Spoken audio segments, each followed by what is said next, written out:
but I think it's a policy we should push statewide. Hello, and I will call to order the February 5th meeting of the Corte Madera Town Council. Roll call, please. Councilmember Bailey? Here. Councilmember Beckman? Here. Councilmember Kuhnhart? Here. Vice Mayor Andrews? Here. Mayor Ravazio? Here. You can please join me in the salute to the flag. I pledge allegiance to the flag of the United States of America and to the republic for which it stands, one nation, under God, indivisible, with liberty and justice for all. Okay, thank you. And I'd like to thank everyone who's here tonight and who is watching on television instead of the State of the Union address. Much more important. We may not be as entertaining, but I promise you, we will get more done. This will be more spontaneous, too. Absolutely. Thank you. We're going to open with public comment. Any member may address the town council concerning an item not on the agenda. Limit your comments, please, to 3 minutes, and if you can start with your name and address. And these, again, for items not on the agenda. Okay. Seeing no public comment, we will move. Oh. But you're on the agenda. Patty Stoliar from Age Friendly Corte Madera. Just want to remind you that on February 20th is a very important third Wednesday series discussion because it will be about surviving, and it's for disaster preparedness. It's a Get Ready for Seniors class, and that'll be at 11 o'clock at the Rec Center, 11 to 12:30. So February 20th, I really hope everybody comes and everybody survives. Thank you. Anybody else? Okay, then we will move on to presentations. Our first presentation is an update on the Corte Madera Age-Friendly Intergenerational Center by Carla Condon, former council member and mayor. Thank you, Carla. Thank you, Mayor Ravazio, and fellow council members. You'll always be my fellow council members. I really appreciate the opportunity to be able to give you an update tonight on our intergenerational center. It is more successful than what we anticipated in this short amount of time. So I'm going to bring you up from April 29th, which was the day of our grand opening, up to the present. But how we all began when Age-Friendly Corte Madera was required to develop a strategic plan back in 2017. One of our ambitious goals was to at some time establish an intergenerational center, that it was of great, invaluable benefit to all ages, not just the elder adult, but to all ages. And we were very fortunate that our town manager, Todd Cusimano, really shared that sentiment with us. And he was terrific in being able to let us get a head start on what was a goal, and was able to appropriate space for us from the Park and Rec department. At any rate, they very graciously moved into much closer quarters.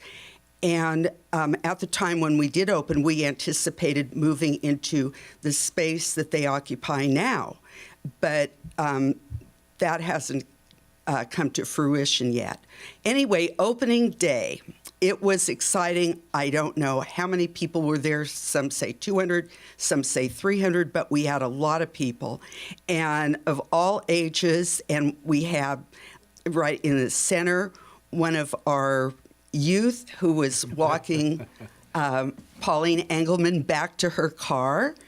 And we have our junior Cusimano there, who was revealing the plaque of the Cusimano family bench that is really the icon of the Intergenerational Center.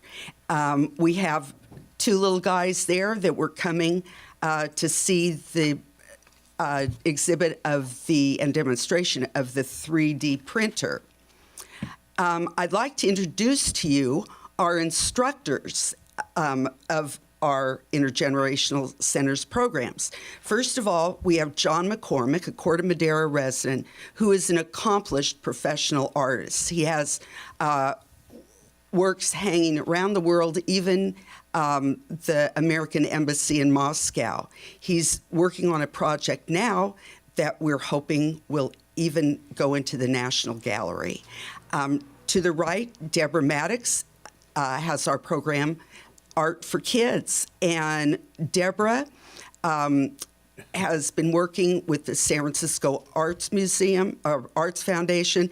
She also has been commissioned by the Sausalito Art Festival to do a commemorative poster. And then on the right, you all know Julie Kritzberger.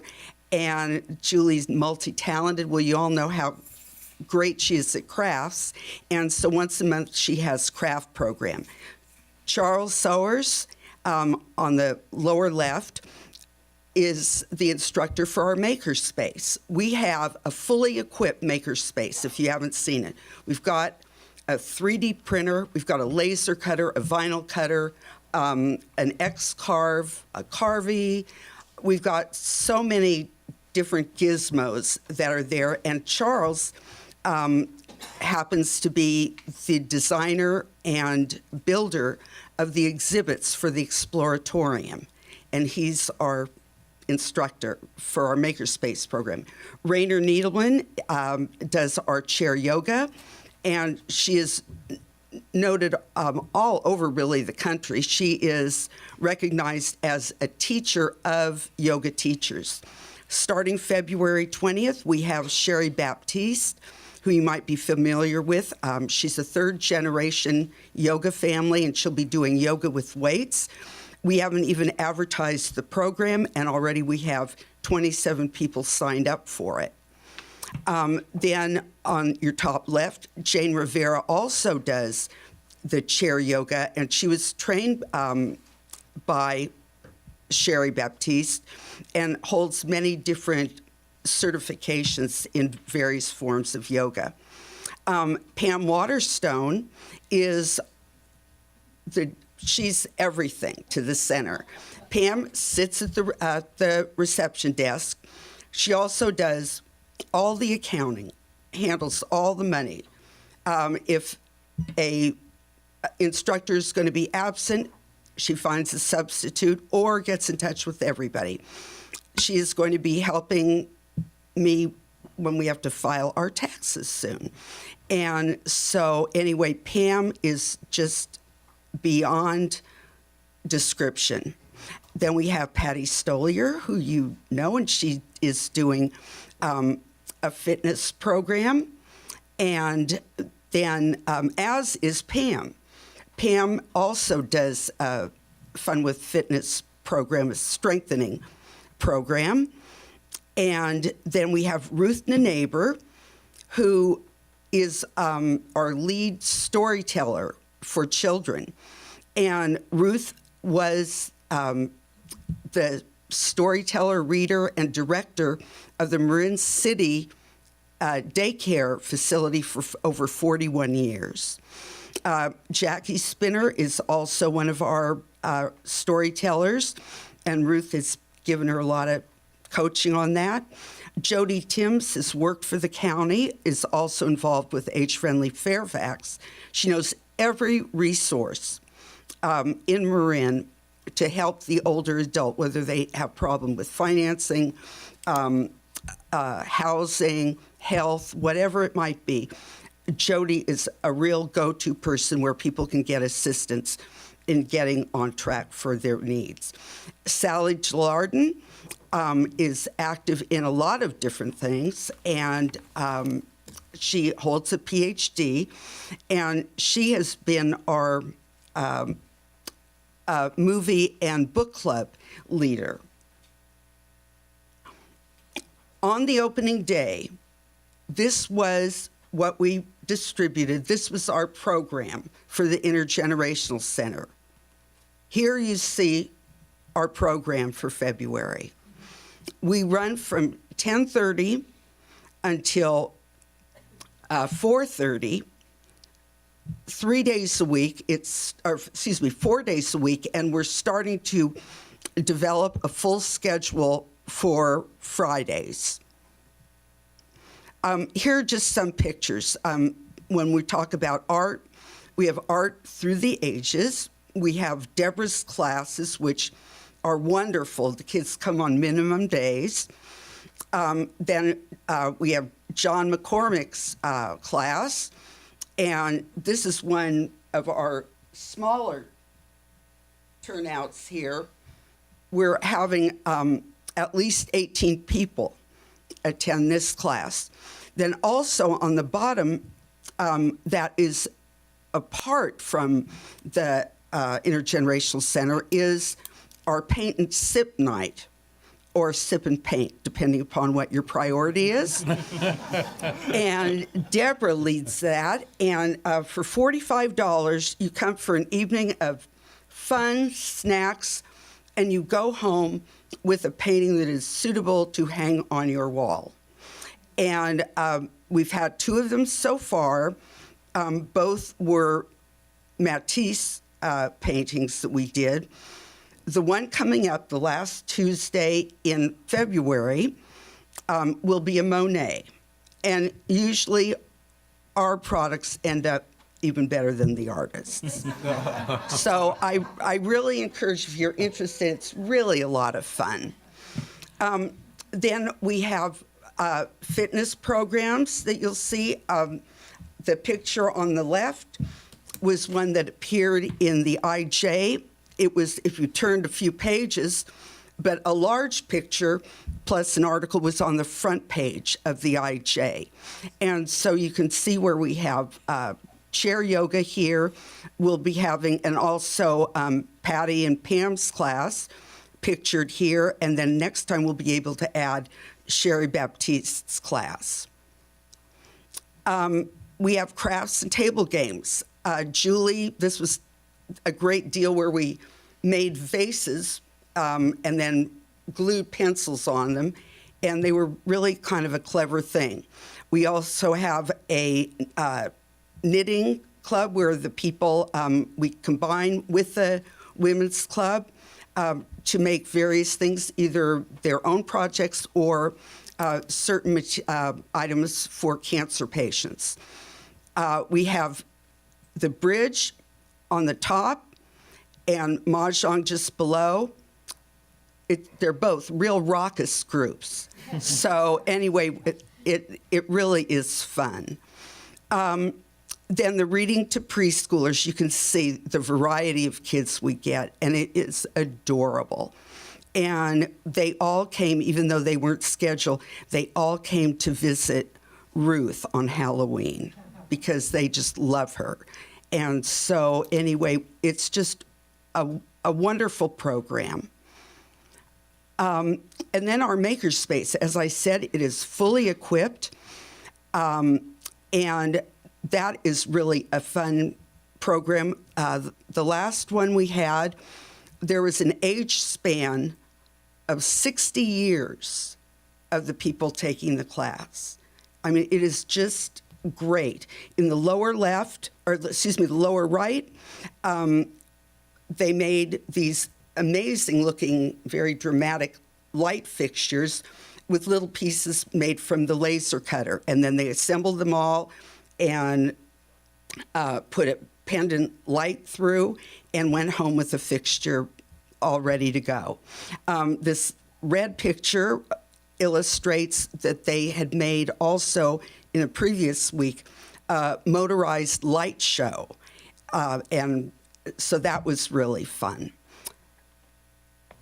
Then we also have Friday at the Movies that we're starting, and also the Third Wednesday Speaker Series, which has been continuing for quite some time. We partner with Age Friendly Solutions, that's our 501c3 that funds the Intergenerational Center, and also Park and Rec and the villages. Oh, and just so you can see, examples of films that we have shown, RBG and Crazy Rich Asians. We are recognized now without our even realizing it. We have been recognized. College of Marin sponsored a mini medical school, and when they thank their partner organizations, right there, you'll see that they recognize the Intergenerational Center of Corte Madera. Also, the IJ on January 26th posted this sizable ad advertising the Intergenerational Center at no charge. We were recognized as, oh, I left it in the car, darn it. We were recognized here for the Hearts of Marin Awards Luncheon as the nominee, and we were presented with a great big gold medallion for the nominees. And so we were very proud to be recognized for that event. Also, which came as a surprise, an advertisement for a townhome development in Corte Madera. And when they were advertising their homes, in their location highlights, they identified Intergenerational Center. So the word is getting out. Our memberships. We charge $25 for Corte Madera residents, $40 for all others. And as of today, we have 225 members. That does not count all the kids that come along with the members. Proudly, every city in Marin, if you don't count West Marin, every city in Marin is represented here. We have members from every single city, and I think that's really remarkable. Now for the financials, to see what it costs to run this. We paid our instructors $17,459.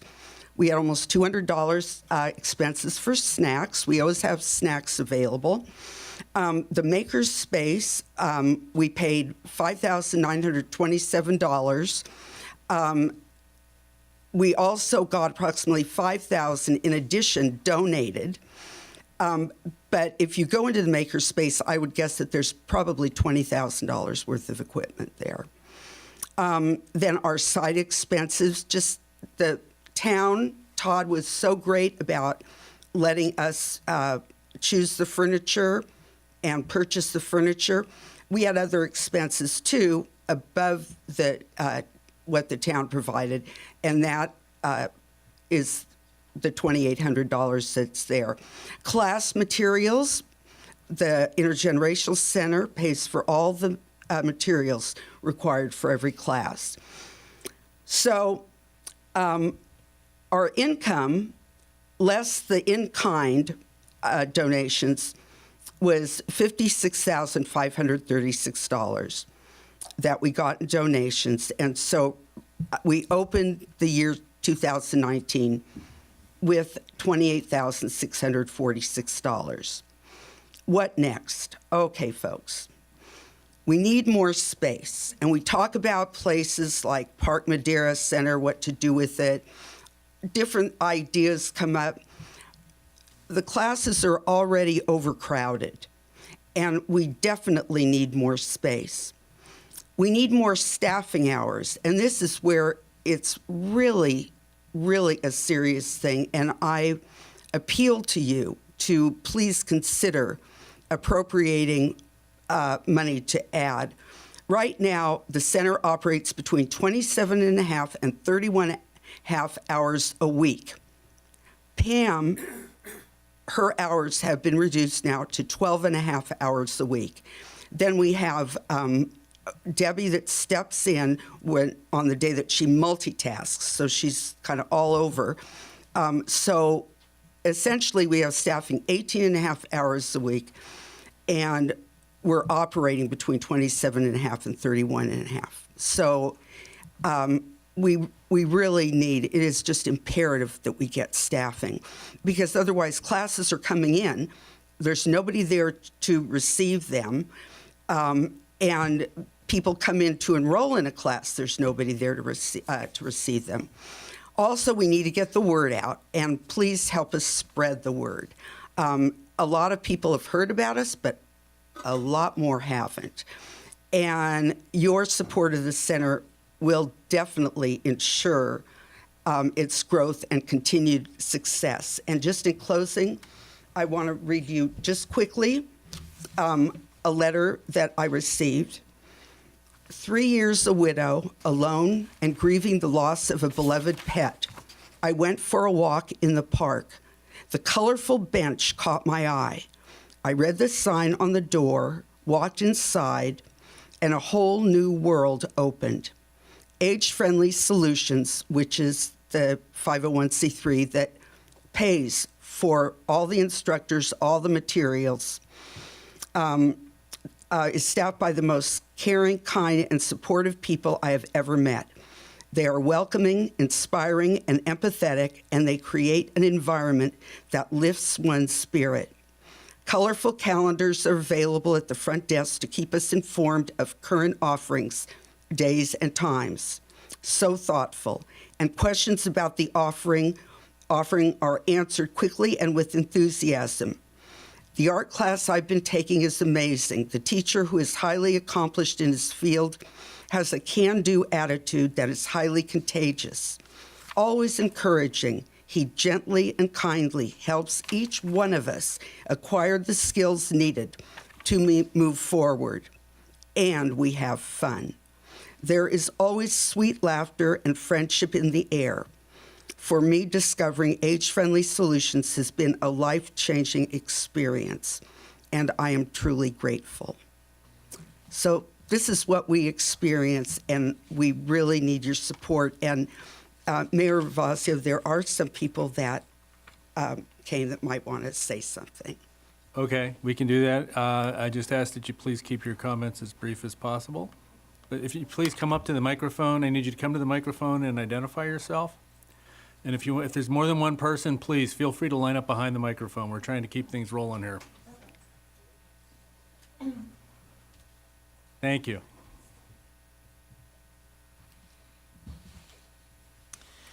Good evening, Mayor and council members. My name is Sybil Boutillier. I'm chair of Age Friendly South Toledo, and I am also a participant in the art classes at the Intergenerational Center.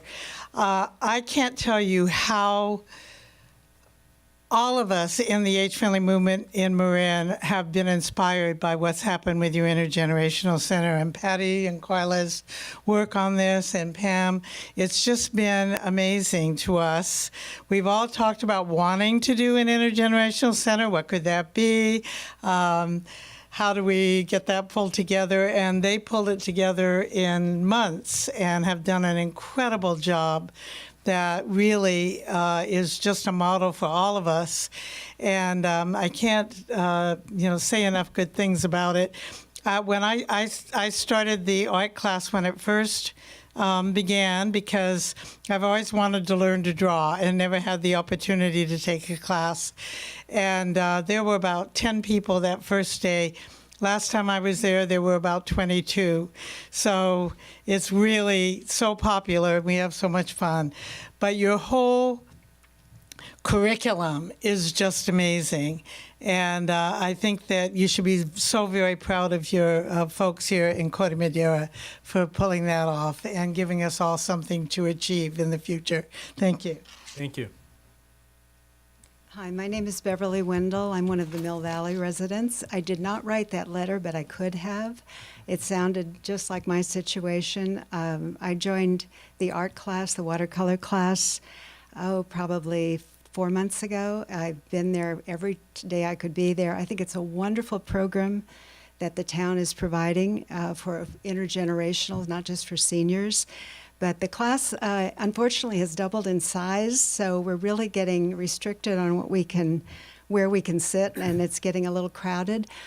So whatever you can do to keep it going, I personally want to thank you for it. And I'm becoming a very good artist thanks to Deborah and John. Thank you.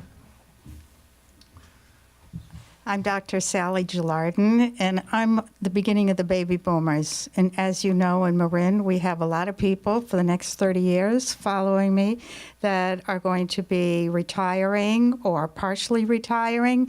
And we need to feel useful, valuable, and to contribute to the community. And working with the Intergenerational Center, I've been able to do that. I've been volunteering the movie book club and a conversation about the movies. It takes me about 10, 15, 20 hours a week to put these movies together, but they're so important, and people up through their 90s are contributing so much to the conversation. So not only do I feel valuable by offering a program, but the participants feel valuable by partaking in it and contributing to it. And we get new people all the time who come from other parts of the country, move to Marin where their adult children may be, their grandchildren. So I hope so much that you can give us an opportunity to expand this program. Thanks. Thank you. I'm Carla LaPlante. I live up the street, and I just wanted to say the center is one of the greatest things that happened to Corte Madera with all the programs, everything it provides, and a nice place to go without breaking the bank. But I also think that it's quite important with all the center has to offer that we have somebody who kind of minds the store open and closes the store when it opens, because the classes change, tables and chairs need to be moved. Constantly people come in and they want to find out about the program, they want to sign up, and the instructors, they are busy teaching us. They would not have time to do that, and it's really expanding. It's unbelievable. So hopefully we can just keep on going. Thank you. Thank you very much. I forgot to add one sentence. I want to thank Carla, and I want to thank Pam for everything they've done. The center wouldn't be there without them, and Pam is amazing that she can coordinate everything she does. Thank you. Thank you. My name's Deborah Maddox. I'm one of the art instructors, and it has been my great privilege to be a part of the Intergenerational Center. I can't tell you how exciting it is when these children, I'm teaching primarily the kids, and then I do have some adults as well. I subbed for John when he was on vacation for a couple of weeks. But just the interaction with the children and the older adults, and how art just opens up everyone's hearts and minds, no matter what your politics are. It's just a wonderful place to go where you can just be totally neutral and just develop wonderful friendships with people. So I just wanted to thank you all for giving us the opportunity to interact with the community. Thanks so much. Thank you. For one more? Okay. Hi, my name's Pam Waterstone, and I was hired by I volunteered for the town's senior lunches on Thursdays for about a year. And then I was hired as the town's seniors program coordinator. And I met all these amazing people. They complained a lot, but they were still amazing. And I really loved it. It really kind of changed my life. And shortly after I was hired, this whole idea of the Intergenerational Center was sort of launched, executed in a pretty short period of time. And it was pretty tumultuous and chaotic even sometimes. But I soon realized that it was like a dream come true, because it was like an extension of my Thursdays. And it was even kind of better because it added different ages to my experience, and I had more varied and complex tasks in my day, and not the least of which I didn't have to stand on my feet 7 or 8 hours a day like I did on Thursdays at lunch, which kind of hurt my creaky old knees, so I really loved it. So I want you to know what my experience was, and I want to report that my experience is not, I'm not alone in it. So many of the seniors that come in tell me that the Intergenerational Center has changed their lives. And the young moms, I can't tell you how profusely they thank me that their kids have someplace every week to go, safe, affordable, to do art. And then the moms get to have a scheduled meeting or coffee with a friend. They're very grateful. And then, of course, there's the preschoolers.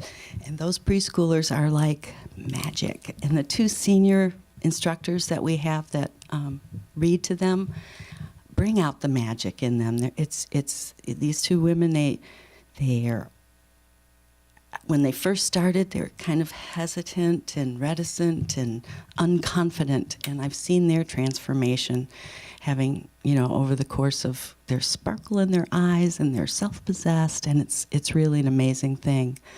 I know budgets are always tight, and I've had to give up my beloved Thursdays because I'm in a position that only allows for 950 hours a year, and I've exceeded that. So as Carla said, I've had to reduce my hours drastically.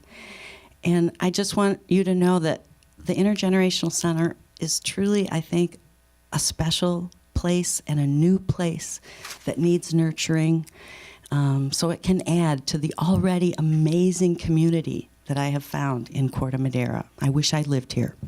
Thank you so much. Thank you. Okay, then we're going to bring it back to the count. Wait, is there one more. Okay. And I ask again, please keep this moving. This is not a business item tonight. We're not taking any action on this evening. Okay. Thank you. Thank you very much for allowing me the chance to speak. I was listening to the president.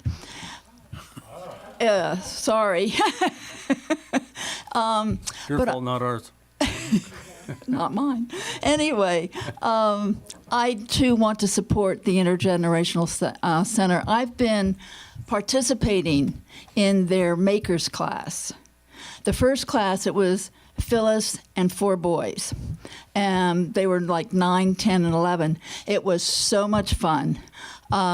Just interacting with them, being with them, listening to what was going on in their lives, and trying to make this paper giraffe, which they succeeded in doing, but not I.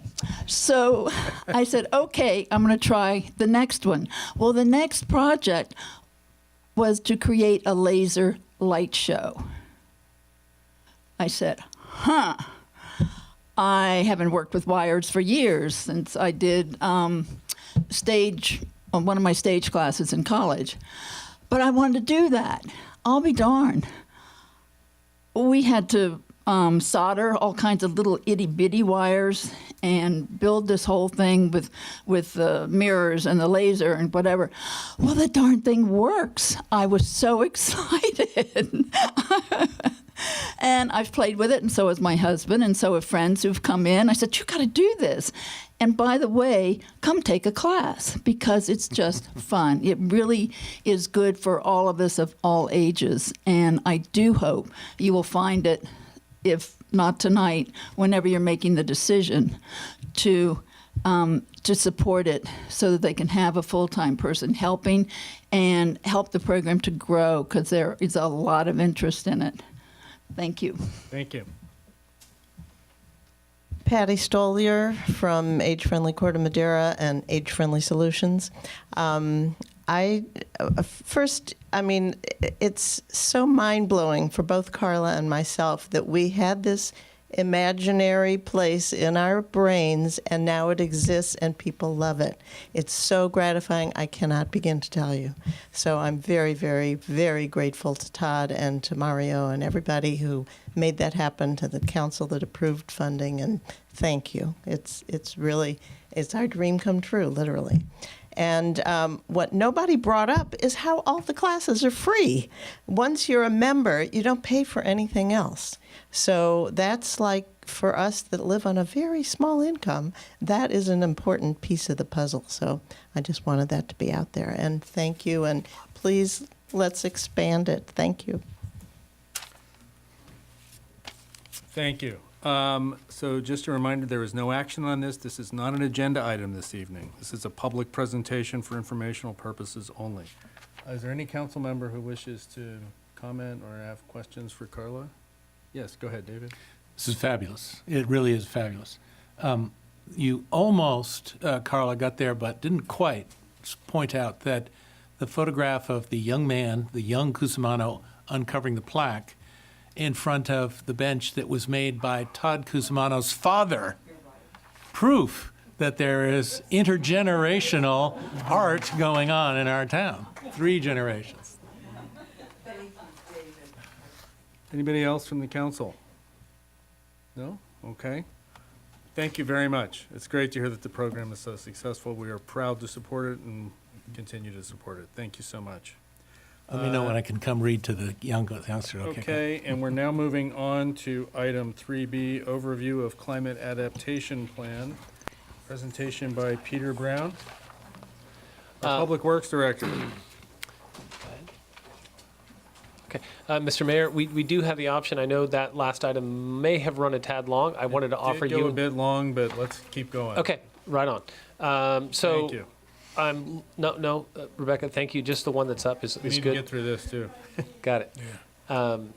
Okay, so what I wanted to do is give you a few minutes of overview of the climate adaptation plan. We have a contract and we have begun. We have a kickoff meeting next week.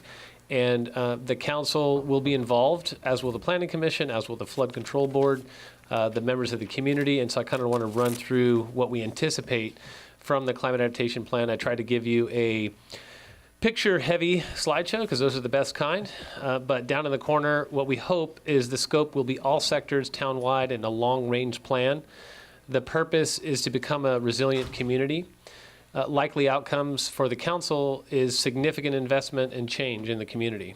Those are things that I think are important for us to know.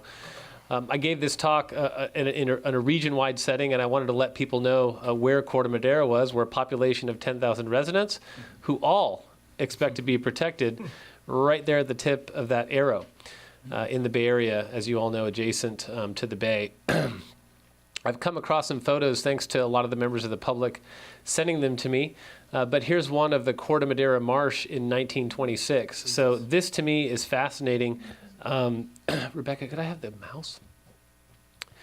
Primarily because of the fact that the entire town that we know of as Corte Madera has been built on what used to be a marsh. So right about here is where we are right now at Town Hall.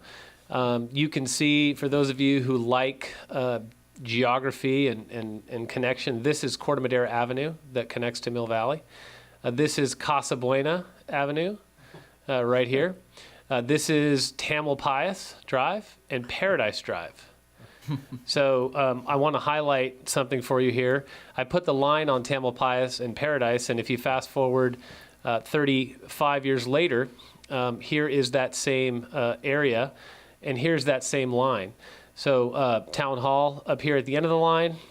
Here is what amounts to Paradise Drive, San Clemente Creek, and the marsh. So what happened was we built all of the marsh. And so people who ask, why do we have so much flooding?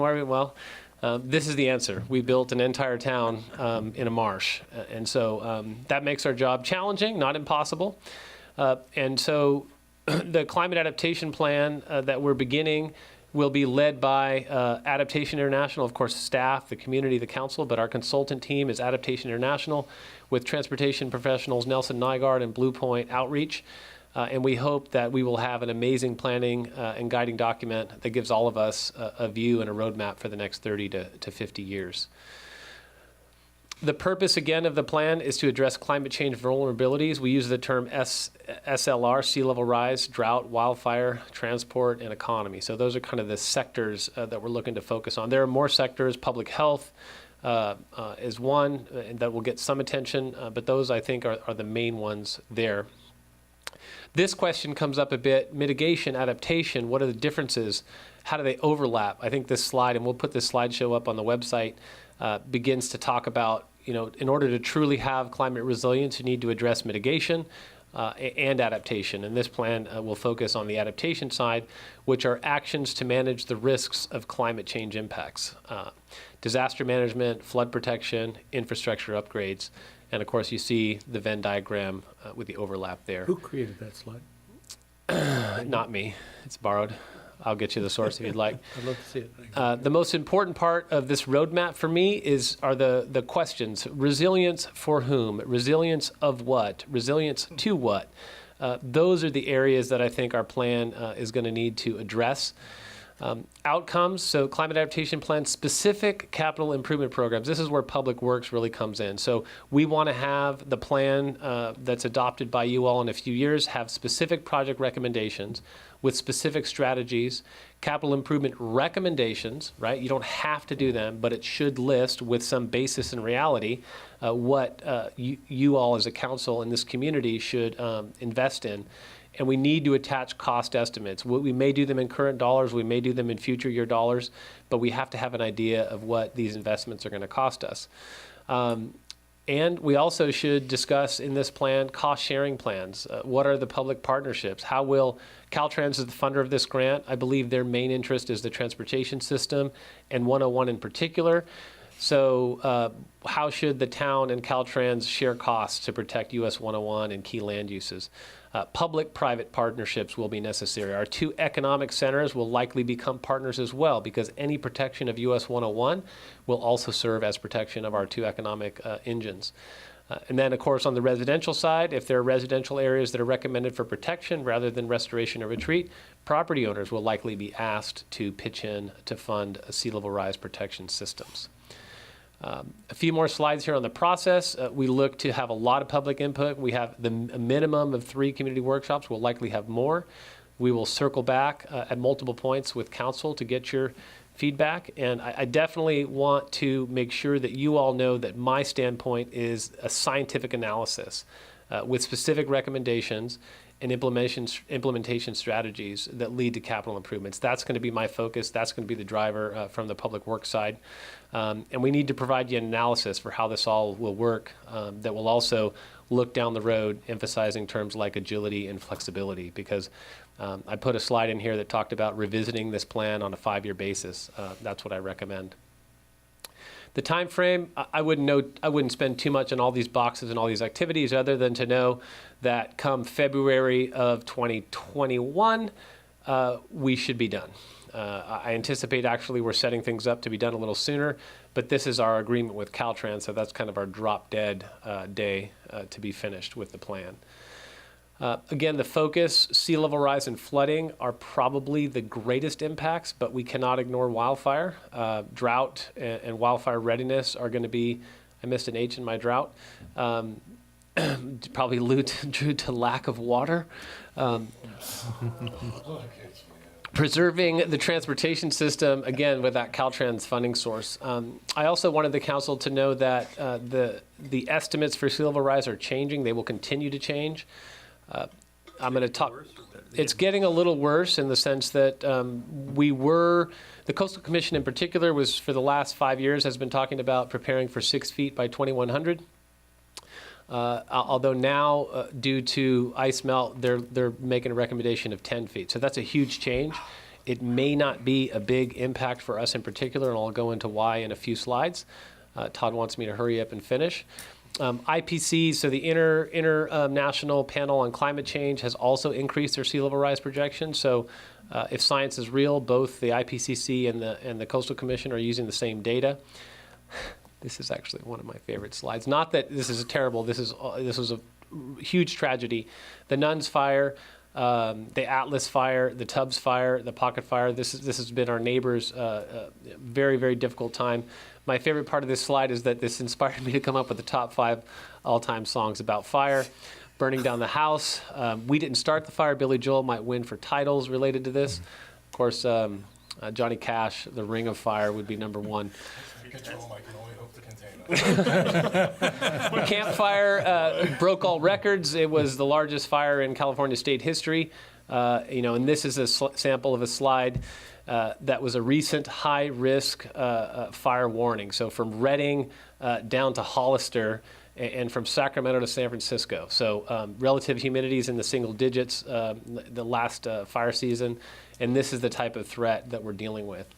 I think the document should be a living document for a thriving ecosystem, and this is the slide I mentioned earlier about 5-year updates to ensure that we're keeping pace with emerging technology and rates of change.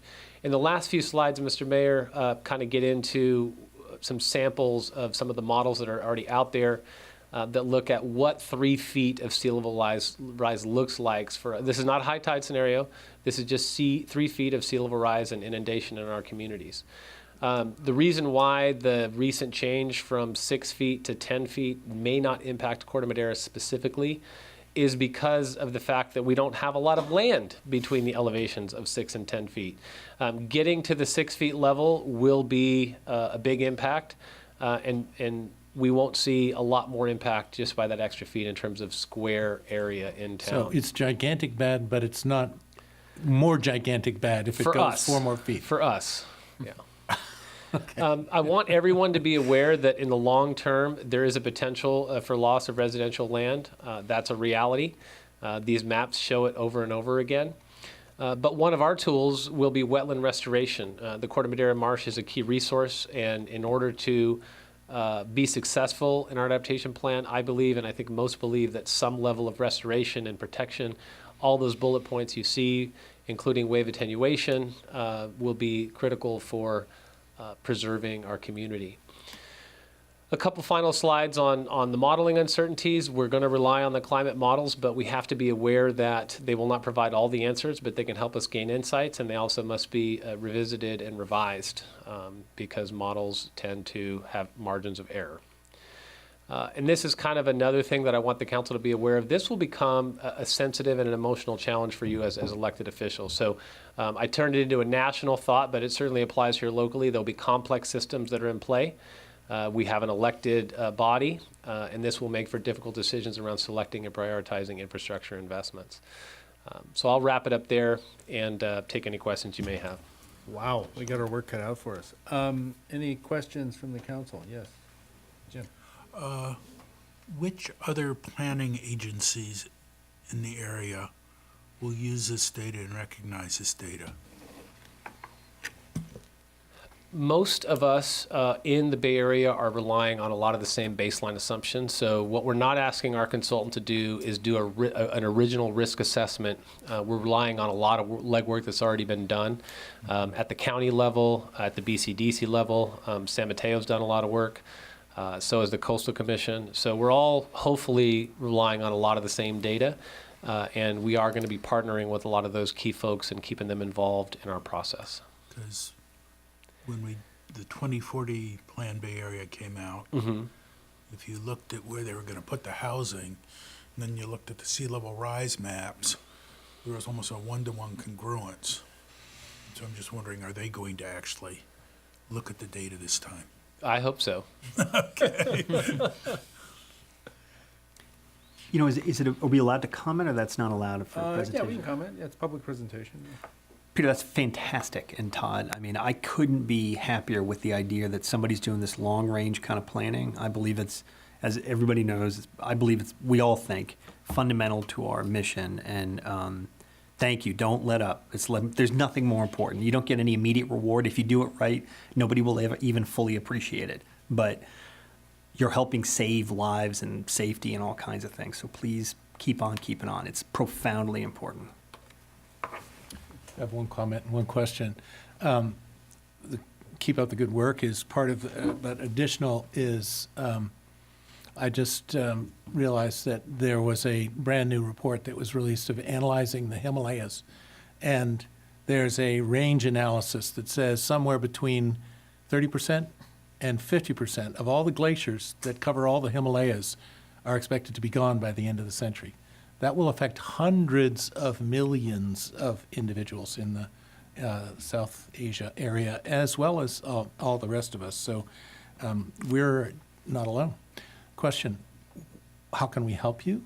And what does this kickoff look like? Thank you for that, Councilmember Kuhnhart. I think I'm going to talk to Todd and kind of come back. We may have some requests in terms of assigning key members of the public, inviting them to volunteer. I've talked to Chair Bundy about perhaps getting a flood board member. It may be appropriate for one member of council to join as well as a member of the Planning Commission. And then I'm interested in working with our consultant team who's had a lot of success putting together these advisory committees with members of the public from multiple neighborhoods.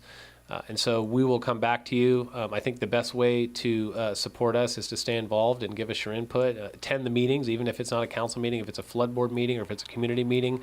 Come and hear what the community has to say and see how your staff and your consultant team are carrying your message and participate.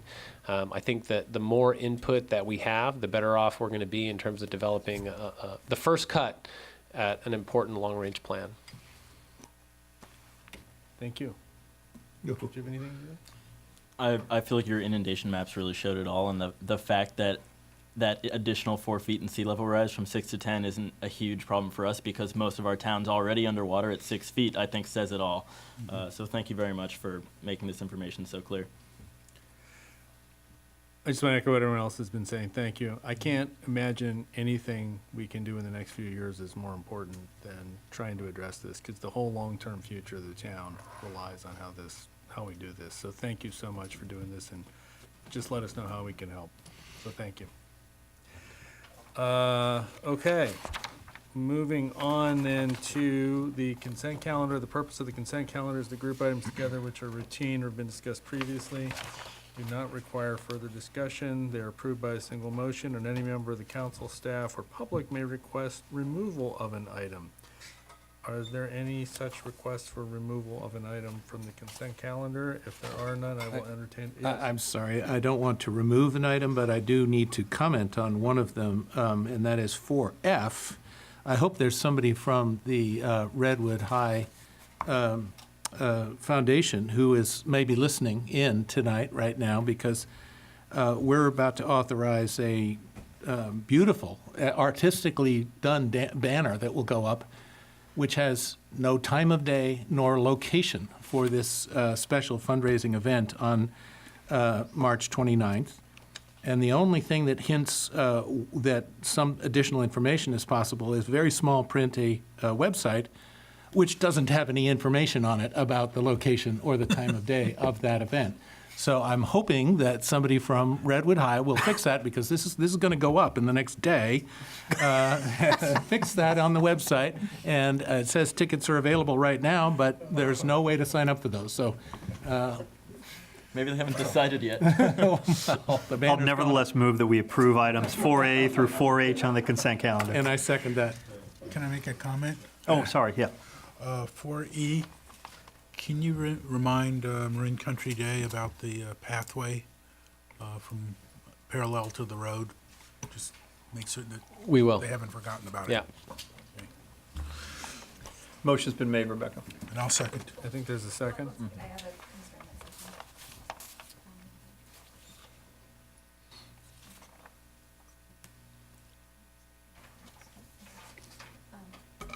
Before I call the vote, I just wanted to ask Vice Mayor Andrews if he wished to abstain from 4B, since you did abstain originally. Thank you very much. Okay. Yes. All right, so the motion would be to approve the consent calendar with one abstention from Councilmember Andrews on 4B. Yes. Okay. Councilmember Bailey? Yes. Councilmember Beckman? Yes. Councilmember Kuhnhart? Yes. Vice Mayor Andrews? Yes, with the 4B abstention. Mayor Ravazio? Yes. Okay, thank you very much. There are no public hearings. We will move to our first business item, discussion and possible action to approve plans and contract documents and authorization to advertise for bids for Sanford at Casa Buena and Meadow Suite traffic congestion relief. Peter, Thank you, this Mr. is Mayor. you. One point of clarification on the title. In discussions with the town attorney and with the community, I think it's appropriate to maybe amend the title and the action to authorize the Public Works Department to advertise for bids for the Sanford and Casa Buena Meadow Suite traffic congestion relief. The dual purpose of striking the term approval of the plans and contract documents is that we didn't bring you the complete contract documents and the plans in detail. And then the second reason would be that we would like flexibility to make minor amendments or major ones if they're required to the plans once we finish our trial run. So that, to be clear, the action we're asking for is authorizing us to go to bid for the Sanford Casa Buena Meadow Suite Traffic Congestion Relief Project, perhaps even after a trial closure is completed. So as you note, I only have a brief staff report, and I have a couple images that are about to go up. We have spent, this is a project that your current public works staff, I'm the longest standing member of your engineering team. I've been here 13 months. And so the rest of the team has been here less, and this project has been in the works for a number of years. It's had multiple iterations. This is something that we inherited from your prior team. And one of the things that we've done is we've kind of taken it to this 100% or 90% construction document level in terms of finishing out the design, really talking about how to improve the pedestrian and bicycle environments at this intersection, reduce the collisions that we're noticing here, and improve overall circulation and safety in the neighborhood.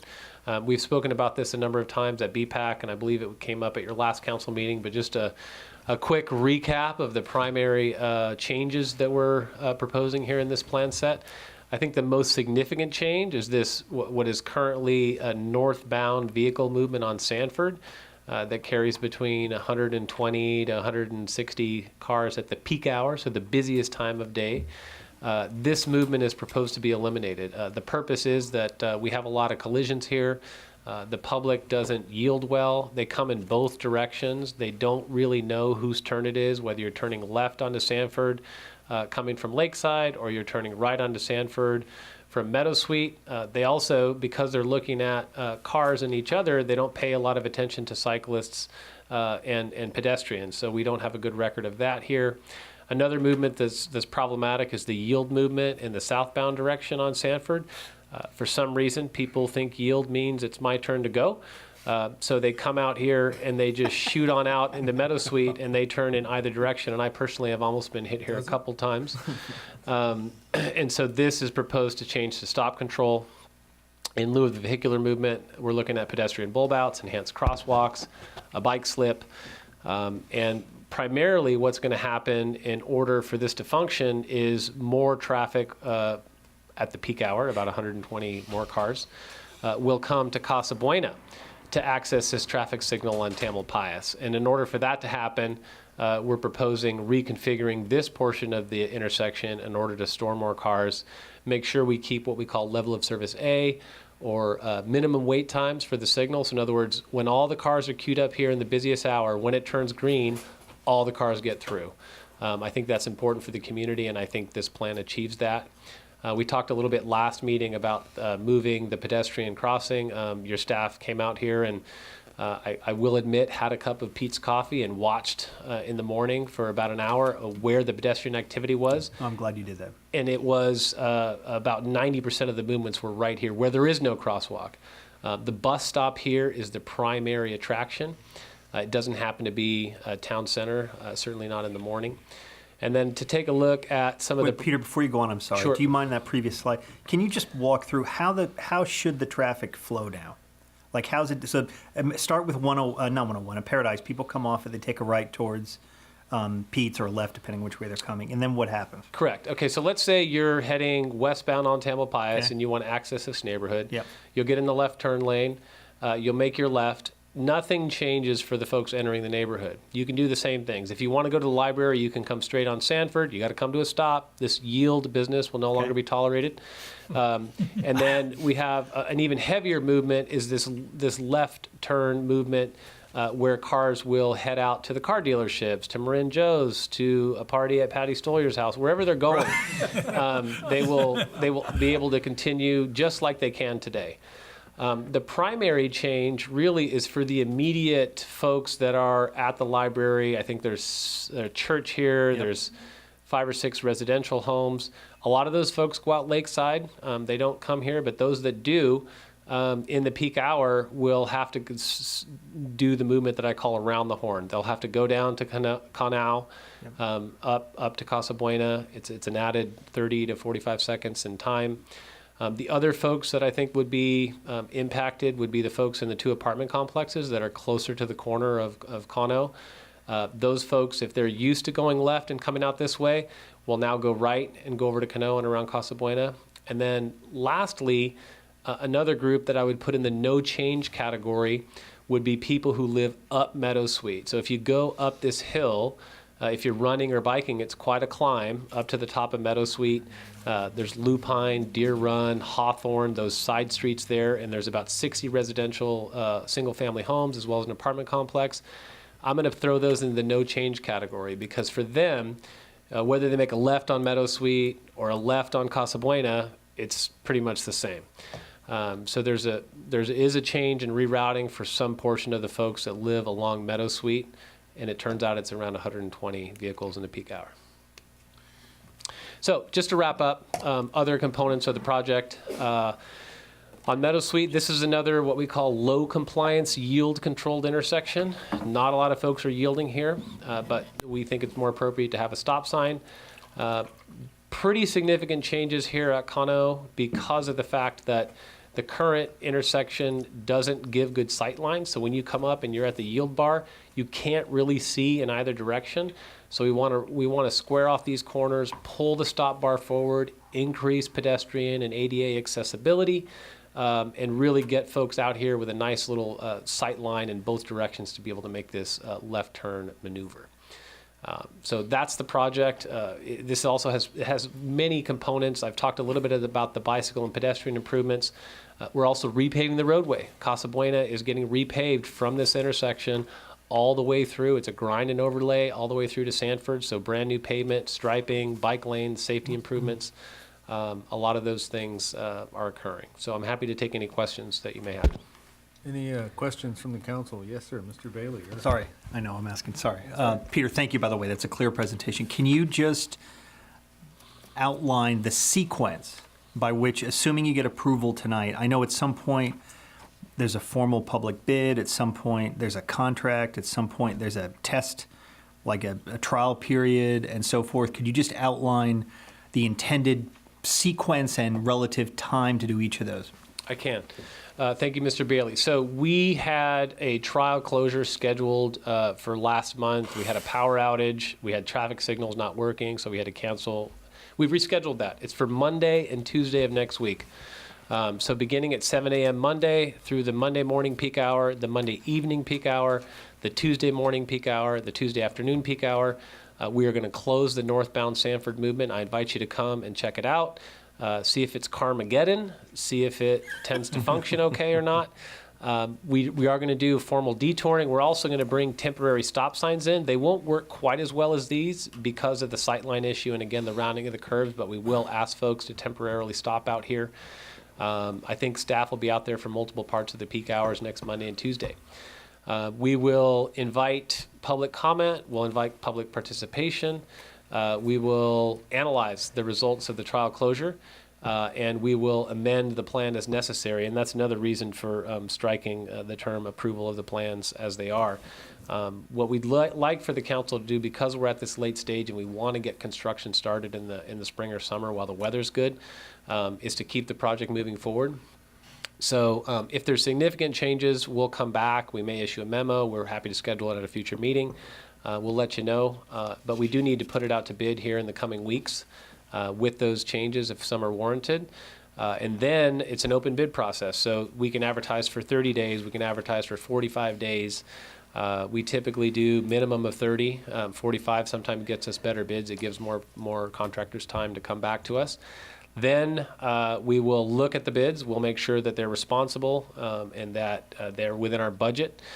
If there's a significant change in the budget, we have an engineer's estimate. I know some of you are like, how good are your engineer's estimates? Well, if they're not that good, we'll be back at council again and we'll say, okay, here's our engineer's estimate. You're going to have to award the bid regardless. The staff doesn't award the bid, so we'll be back at that point. We can revisit the plans again. You can award the bid. You can deny the bid. There's more process to go. Once the council awards the bid, Then we go into preliminary construction meetings and we begin to lay out the timeframe for that. So there are at least, I would say, 2 more chances to make amendments and accept or deny the project. So, may I, Mr. Mayor? Yes. Just very quickly. So it sounds as though you would have no problem with our motion being to authorize and advertise for bids for the project after a trial closure is completed and analyzed? I think that's appropriate. Okay. Yeah. Are there any other questions for Peter? Yes, Jim. The trial period, how are you going to functionally implement it? Are you going to be putting out the plastic barricades? Yeah, we'll put out a barricade. We'll put out at least 4 detour signs. We won't allow vehicle movements in that direction, but we will allow bikes and peds to go through. And then again, most of the other movements are going to remain unchanged. So we're going to close northbound Sanford. We're going to put 2 temporary stops at the locations you see on the screen. And we're going to be out there in our yellow vests, helping people figure out what's going on for some portion of it. I don't think we need to do it in the off-peak, but I think in the peak hour, it'll be helpful for us to be out there helping direct folks. Could we do, once we get the barricades out, could we leave them there for a few weeks? We could, yeah. Because I don't think it's an engineering problem, but I do think it's a populist problem. That Sure. I'm not certain whether people can handle it, and they're going to have to sort of Yeah. do trial and error a few times and figure out if there's something that will work for them. Otherwise, I don't want to spend $600,000 to pour concrete for stuff that people will demand that we rip out. Yeah, nor do I. The one concern, and I can probably get back to you with a formal answer, the one concern I would have is that the project has a lot of safety component and changes that aren't a part of the trial closure. We're not going to have continental crosswalks in. We're not going to have the sight lines significantly changed. Really the purpose of the closure is to observe the changes in circulation. My concern with a 3-week closure is that we could run into a safety issue because of those other components of the project that aren't implemented. So I wouldn't recommend it right away, but I can do further analysis and get back to you. I think for me, when I've done this before, and I've done this several times in my 20-year career, the real critical time to do it is during the peak hour when the most cars are up there. So for me, closing it between, 9 p.m. and 6 a.m. doesn't tell me much. Even the same thing between 11 a.m. and 2 p.m. The real time to close it is 7 a.m. to 9 a.m. That's when I learn the most. I don't personally feel like it needs to be closed for 2 days or 3 weeks. I think I learn enough from 2 hours. But the community has asked for a longer period of time. So because I'm learning from Todd on how to be as reasonable and malleable as possible, I've gone from 2 hours. That's not the right word. No, help me out. Flexible? Reasonable is good. Flexible? Listening. I'm sorry, what was that, Mayor Blasio? It's difficult for a UCLA grad to Oh, here we acknowledge go. this. Oh, So I've proposed 2 days instead of 2 hours, and so I think if we want to go more than that, we should. But for now, I think we should stick for the 2 hour. That's my recommendation, or 2 days rather. 2 days. Any more questions? I had one. I know we talked about this a lot at BPAC. I don't know if you have access to it. Do you have any information on safety and accident rates at this intersection? Because I know that was one of the reasons why this kind of I do. floated high quickly at BPAC. I do. This is our #1 intersection. So we've had 8 collisions. #1 in the town. In the town. So more collisions have occurred at Sanford, Casa Buena, and Tamalpais than any other intersection in town. This is our leader. So it is a safety project, and I'm concerned about all the modes. I think BPAC in particular was supportive of this project because of all the bicycle and pedestrian enhancement it includes. And again, in my career, I've worked on changes to roadways with 22,000 vehicles a day, right? On Hohen Avenue and Santa Rosa Avenue in Santa Rosa, we made significant changes from 4 lanes to 2 lanes on roadways that carried 22,000 vehicles. This one has 120 in 1 lane in the peak hour. It is small beans in the world of car movements. So I'm not concerned about it, but I want the community to see it and feel it, and I think it's appropriate to not move forward until the trial closure is completed. Thank you. Any other questions? Well, I think it's important to point out that you say very quickly 120 cars in the peak hour. 120 cars sounds like a lot. 120 cars, however, is 2 cars a minute. So 1 car on average every 30 to 40 seconds. That's not traffic. That's almost nothing. I mean, would you agree? It's just not, it's almost imperceptible as a flow. It is 2 cars per minute. I agree with you, Councilmember Kuhnhart, but I think it's also difficult to conceptualize. It's an intellectual exercise that doesn't go anywhere. The best way to do it is to go out on any street with a stopwatch and start your clock for a minute and count how many cars go by on any street you want. Yeah. You'll find some streets in town that won't have any cars for 5 minutes. There's a few really quiet residential streets, but 1 or 2 cars per minute is not a big number. I agree. But I invite folks to observe it. Jim, did you have another question? Or? Well, I would point out that that particular intersection does back up onto Tamalpais. So when you're coming off the freeway, at peak hours, it backs up. But also in terms of the users of that intersection, there's sort of the daily commuters, but also there's the parents going to the library occasionally. And the reason why I'm asking for a longer test period is so that they can have a chance to go to the library, come out, and then sort of figure out how they're going to game it so that the next time they come to the library, it won't be a surprise for them. Remember, our town does not embrace change easily. So let's ease them into it. Todd, do you have something? Thank you, Mr. Mayor, members of the council. I just want to compliment Peter and his team on this. You know, I've worked in this community for 22 years and a majority of that on the police side, and I can tell you that without a doubt, this is the most dangerous and confusing intersection. And so when I became the town manager and brought on this engineering team, you know, we've talked about this for over a decade. I mean, Patty, how long has it been? Probably longer. I'm just going to say a decade. I've been paying attention for a decade. And a lot of times we would throw out options and, you know, change the signals. You know, can we throw some paint down? Can we get cute with this intersection and make it more simple? Well, you can't. And the reason why we haven't done anything to this intersection is because change is hard. And so what I'll tell you is that the temporary, what we're doing for 2 days, staff is not going to come back to you with a major change. It's going to be little tweaks. This is the solve, and it's like, this is the direction we gave our engineering team, solve the problem. And this is the solve. And so I just want everybody to be prepared that this is the solve. And so we're going to have to come to grips with it. And this is what we need to do.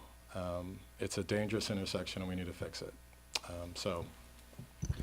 Is there any other questions from the council then? If not, then I'm going to open it up for public comment.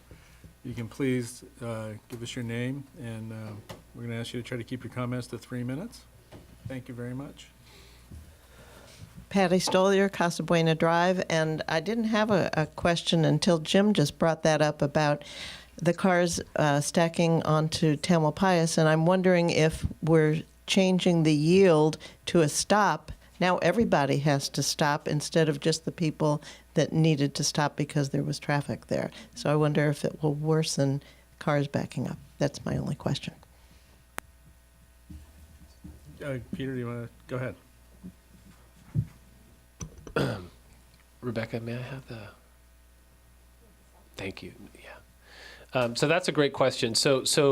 I believe, if I'm understanding everyone correctly, and I've observed it many times myself, the queuing that you're speaking of is when this left turn is green, and the cars are going south on Sanford. So their restriction typically is not this movement. Their restriction is the confusion of this intersection and cars going north and whose turn is it and do I yield? That is going to completely go away. So the queuing that we're experiencing is enhanced, in other words, goes away, because for 2 reasons. One, this keep clear yield is gone. Number 2, about 80% of our traffic goes down Casa Buena, and about 20% comes here into Sanford. And when they come to the stop sign, this isn't a heavily traveled street. Just because it's changing from yield to stop doesn't mean there's going to be significant delay here. So my answer would be no, queuing won't be worse and it'll be enhanced. Thank you, Peter. Hi, Glenda. Hi, my name is Glenda Corning. I live at Meadowsweet Dairy. So, our community's a little backwater. Haven't been thought of a lot in town considerations. And we enjoy being a little backwater. And we have an uneasy peace with the car dealerships. And I think we've made it work. We have a lot of industrial traffic. The trucks offload vehicles constantly. There are food trucks that come to service the dealerships. There's parking. This plan really does affect a lot of people. There are 3 major apartment complexes.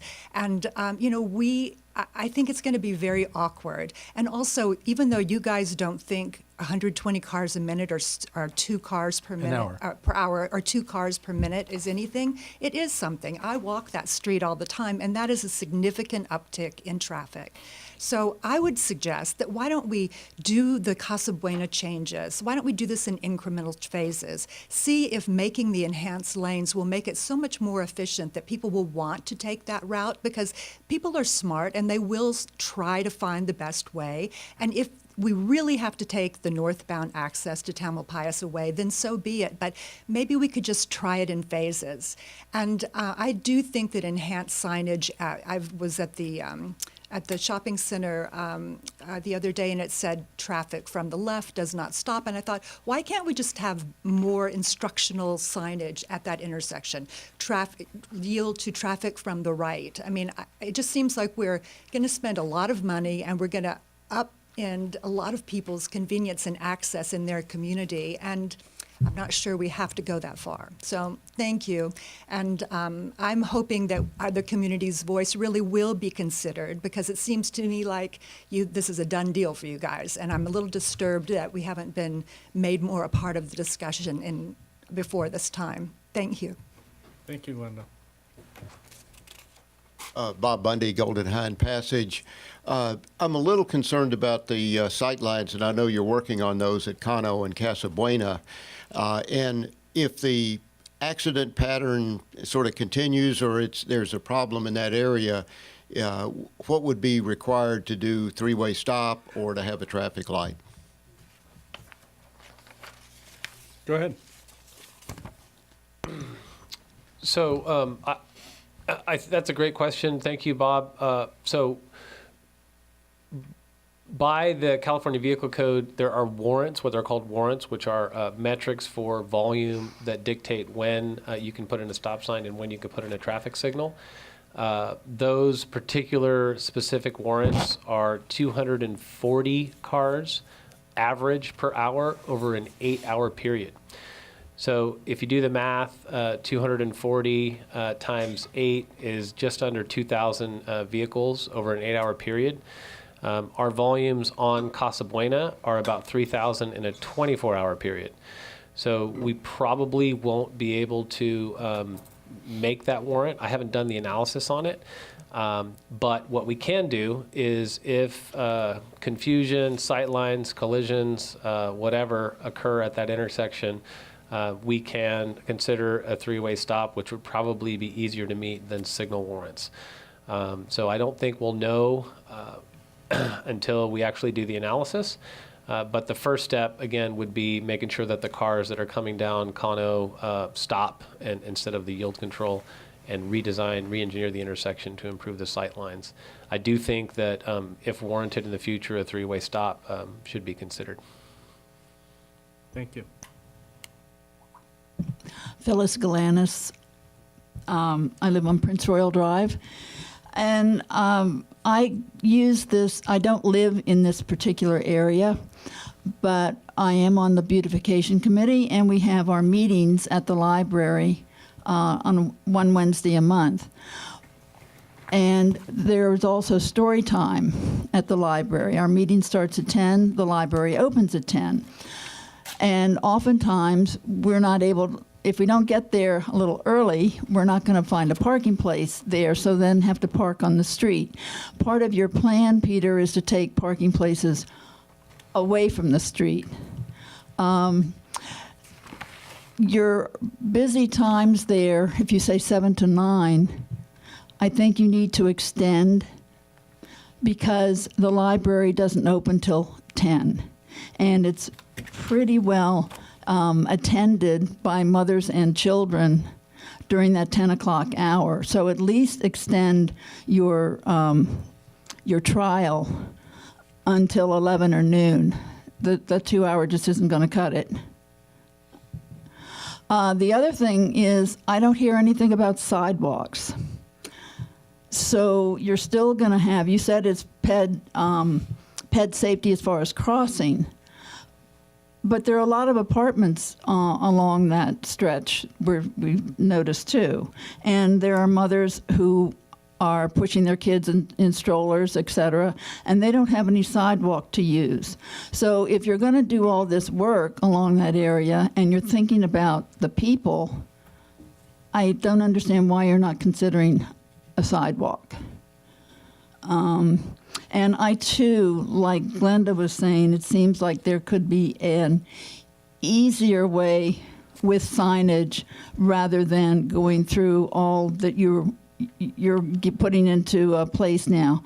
I'm glad you backed us up too and said, please don't put this out to bid until after we've had a trial. I don't think 2 days is long enough. I would say make it at least a week. I understand, 3 weeks might be too long, but I like that idea too because it gives people time to adjust and see what kind of feedback you get. Thank you. Peggy Burnett, 14 Laurel. I also like Jim's idea of having a longer trial. Although you talk about 2 cars a minute, when you stop to think that there's sometimes big inconveniences along those streets, like when they're pumping out the sewer or when they're loading or unloading cars, people have to crawl by those vehicles. And I don't think we will really know how this affects our little local area until we've had a chance to try it for, I think, at least a week. And it would also be very useful if you could do something so that we can see where the sight lines are going to be. Because I'm afraid to make a turn off of Cano onto Casa Buena. People go very quickly along there, and it's you can't see up toward Marin Joe's.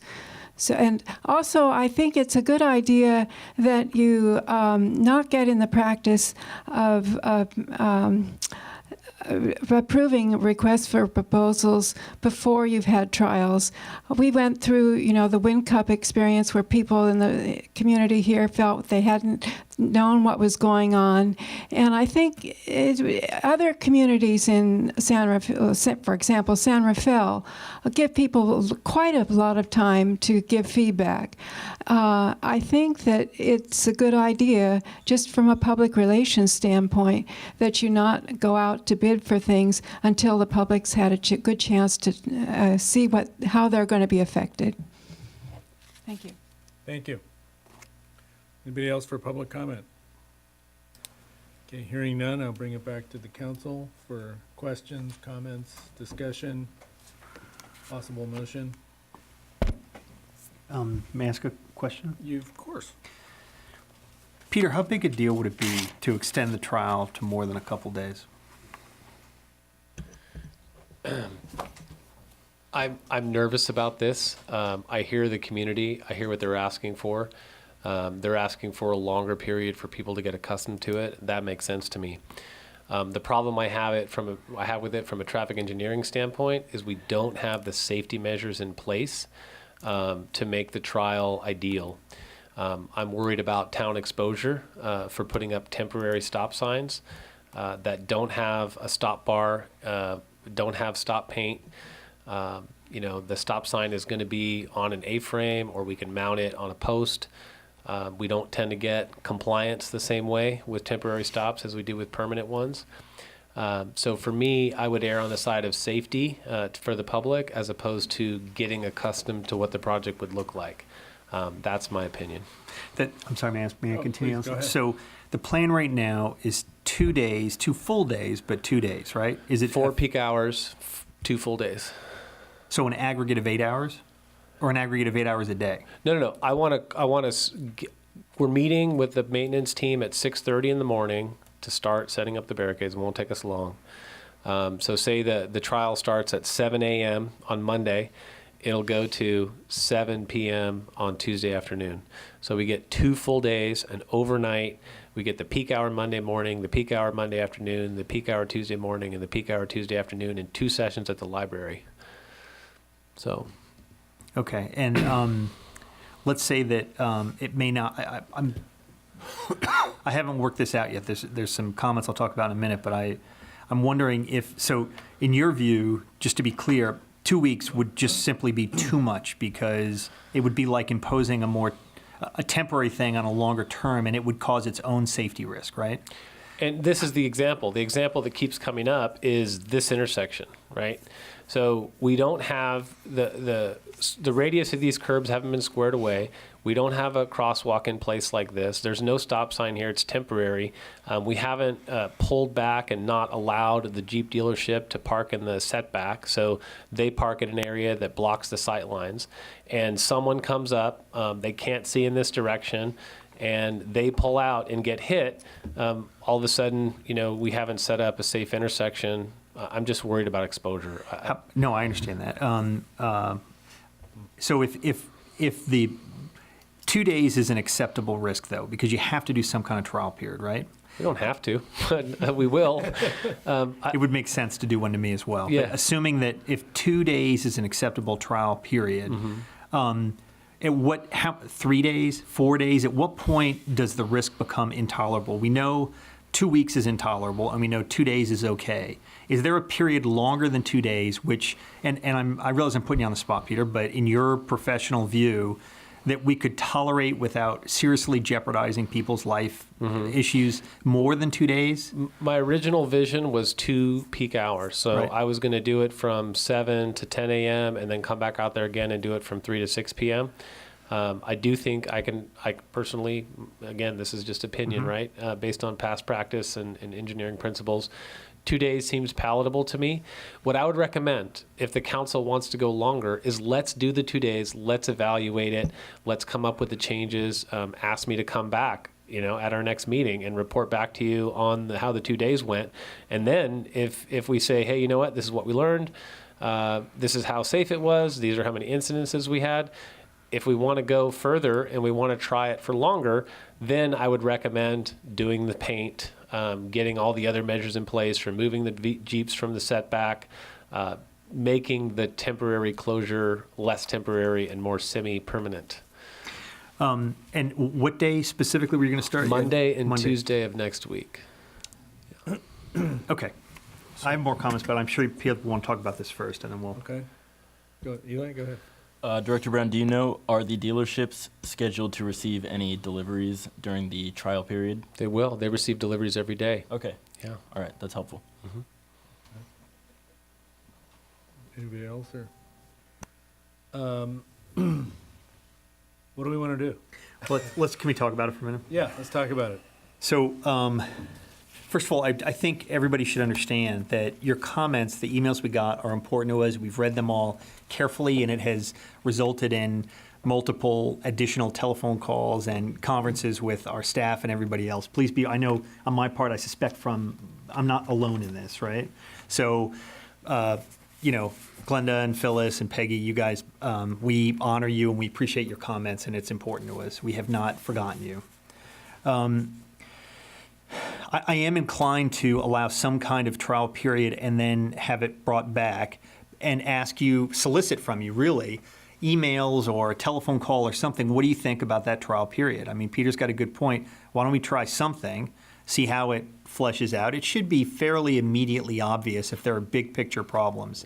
I'm not insensitive to the problems like truck deliveries and others that I hadn't thought of, but that would become apparent over a longer period of time. But there's also a breaking point between you can analyze something, you want to analyze it enough anyway. But I also think that we're forgetting a little bit the life safety issues that necessitated doing it in the first place. The single most important reason why I think we should do it is because it's the most dangerous intersection in our town. So if you're going to fix one intersection in the town, this is probably it. I recognize that we don't want to create, is it unintended consequences? What's that? We don't want to create another problem by trying to fix this problem, but for sure we have a problem there. So I'm very much in favor of trying something.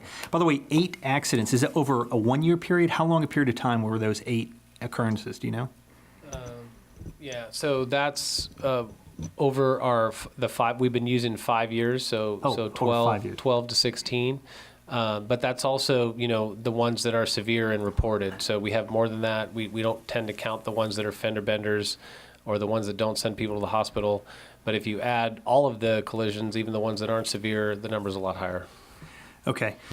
I will say, for the benefit of the public who don't get to observe our staff on a regular basis, I have developed a great deal of trust of our staff's ability to manage these kinds of things. And I'm inclined to give them some latitude in the way that they go forward with it, because I think they've earned it and they've thought this thing through.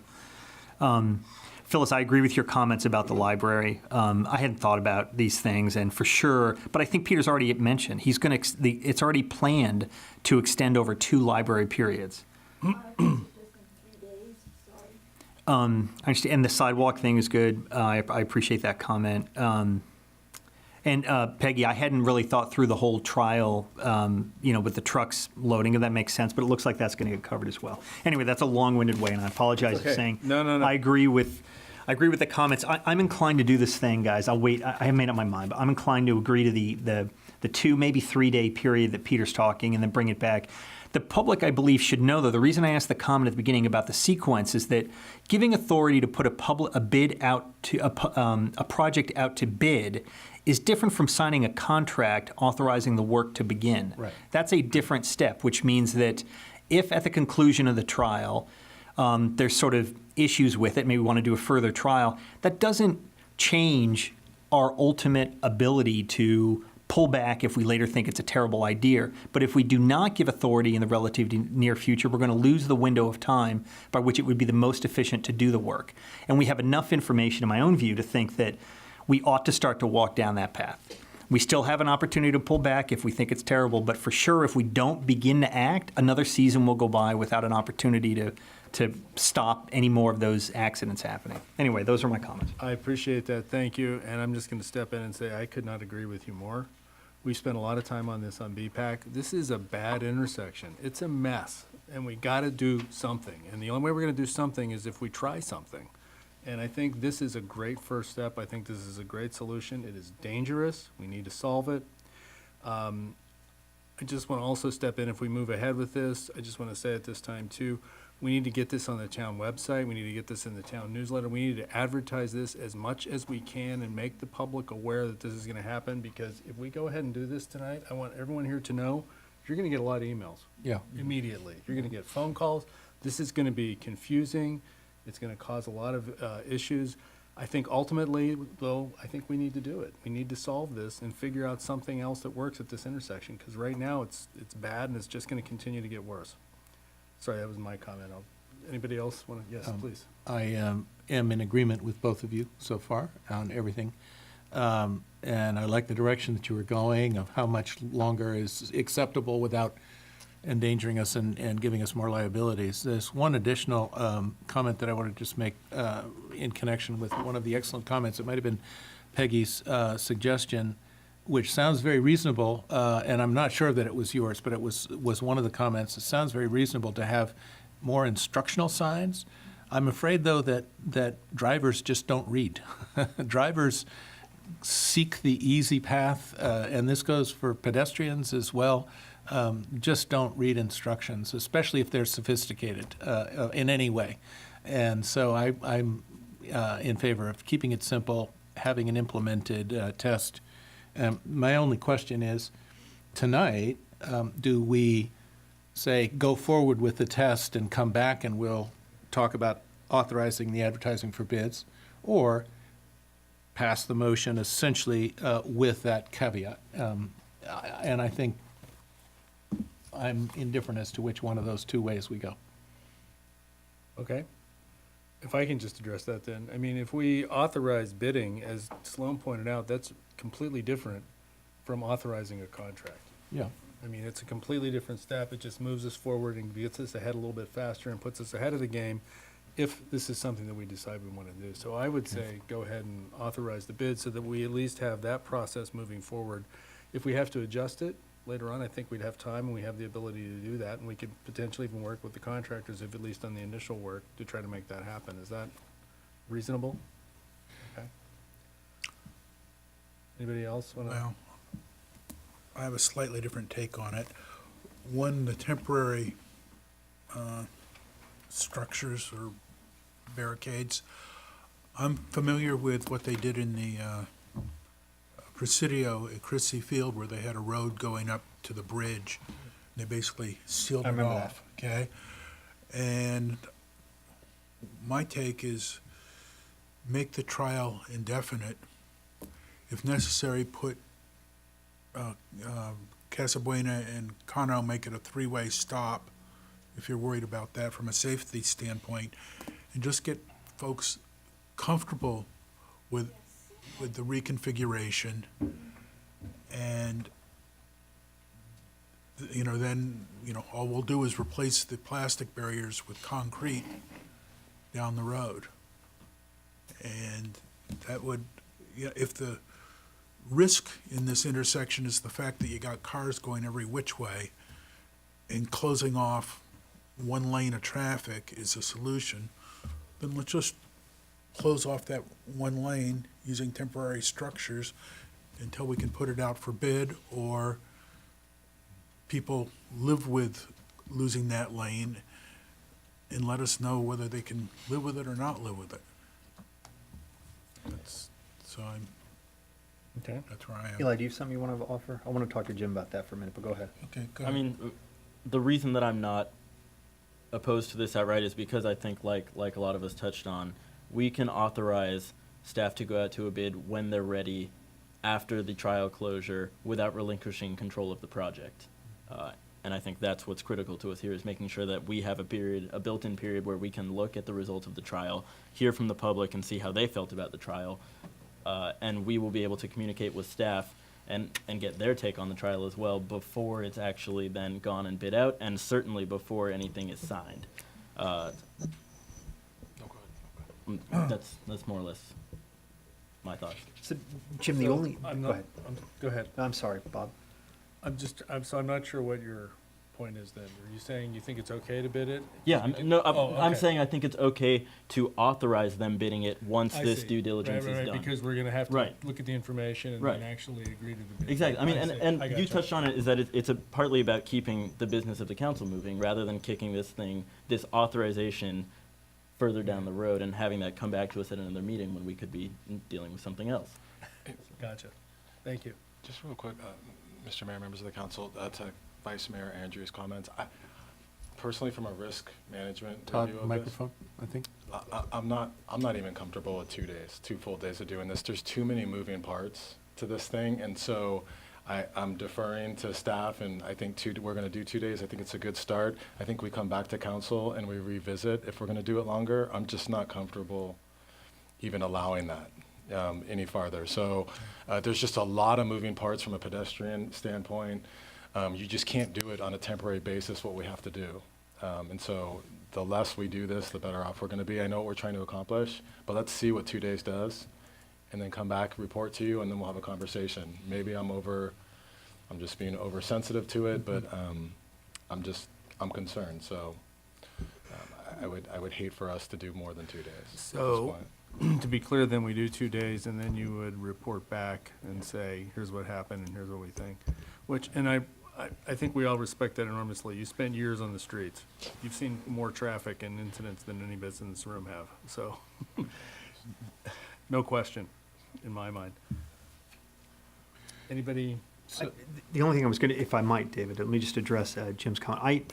Like what you're saying is eminently reasonable, Jim. The only thing that's different about is the amount of foresight and money spent in San Francisco to do that massive on-ramp and the planning they did justified the kind of extreme interim measures that they took.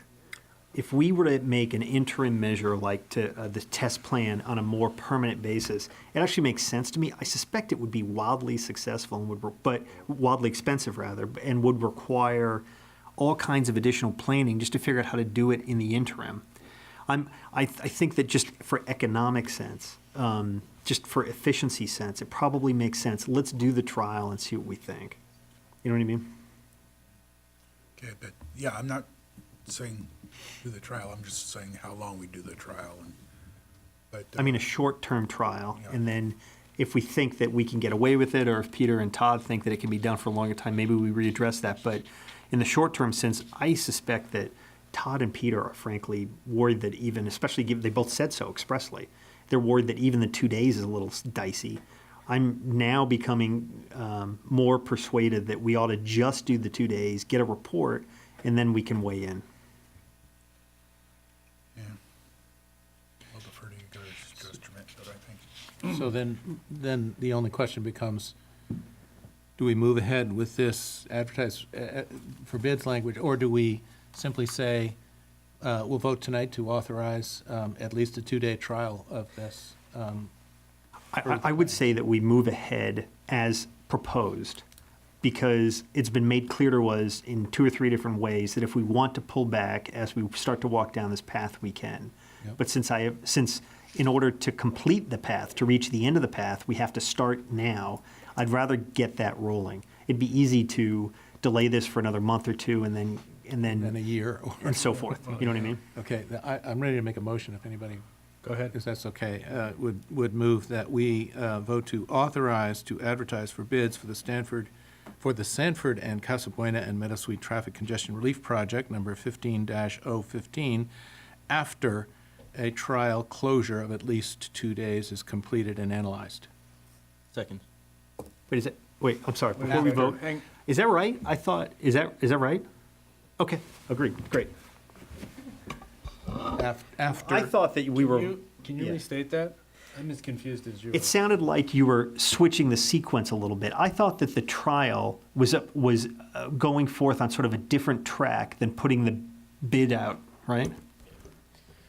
I wasn't sequencing it in that way, but if you are, then okay. No, I understand what you're saying. So let me just say a couple things. So we had a great meeting I thought it was a great meeting at the dairy last week.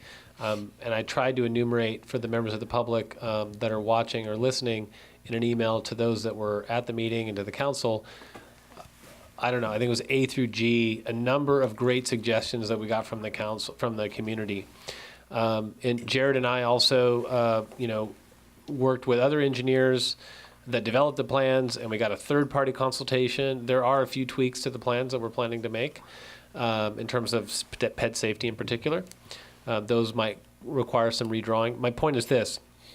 What I heard from Councilmember Kuhnhart sounds good. It sounds like what we started with, authorize the Public Works Department to advertise for bids for the project after at least a 2-day trial closure occurs. Okay. So that sounds good to me. So you're okay with that? Okay. Yeah, and I fully intend to do 2 things. Come back with the results at our next meeting, and I do not want to put a project out to bid that has fatal flaws. So we would not say, oh, but this is not going to happen.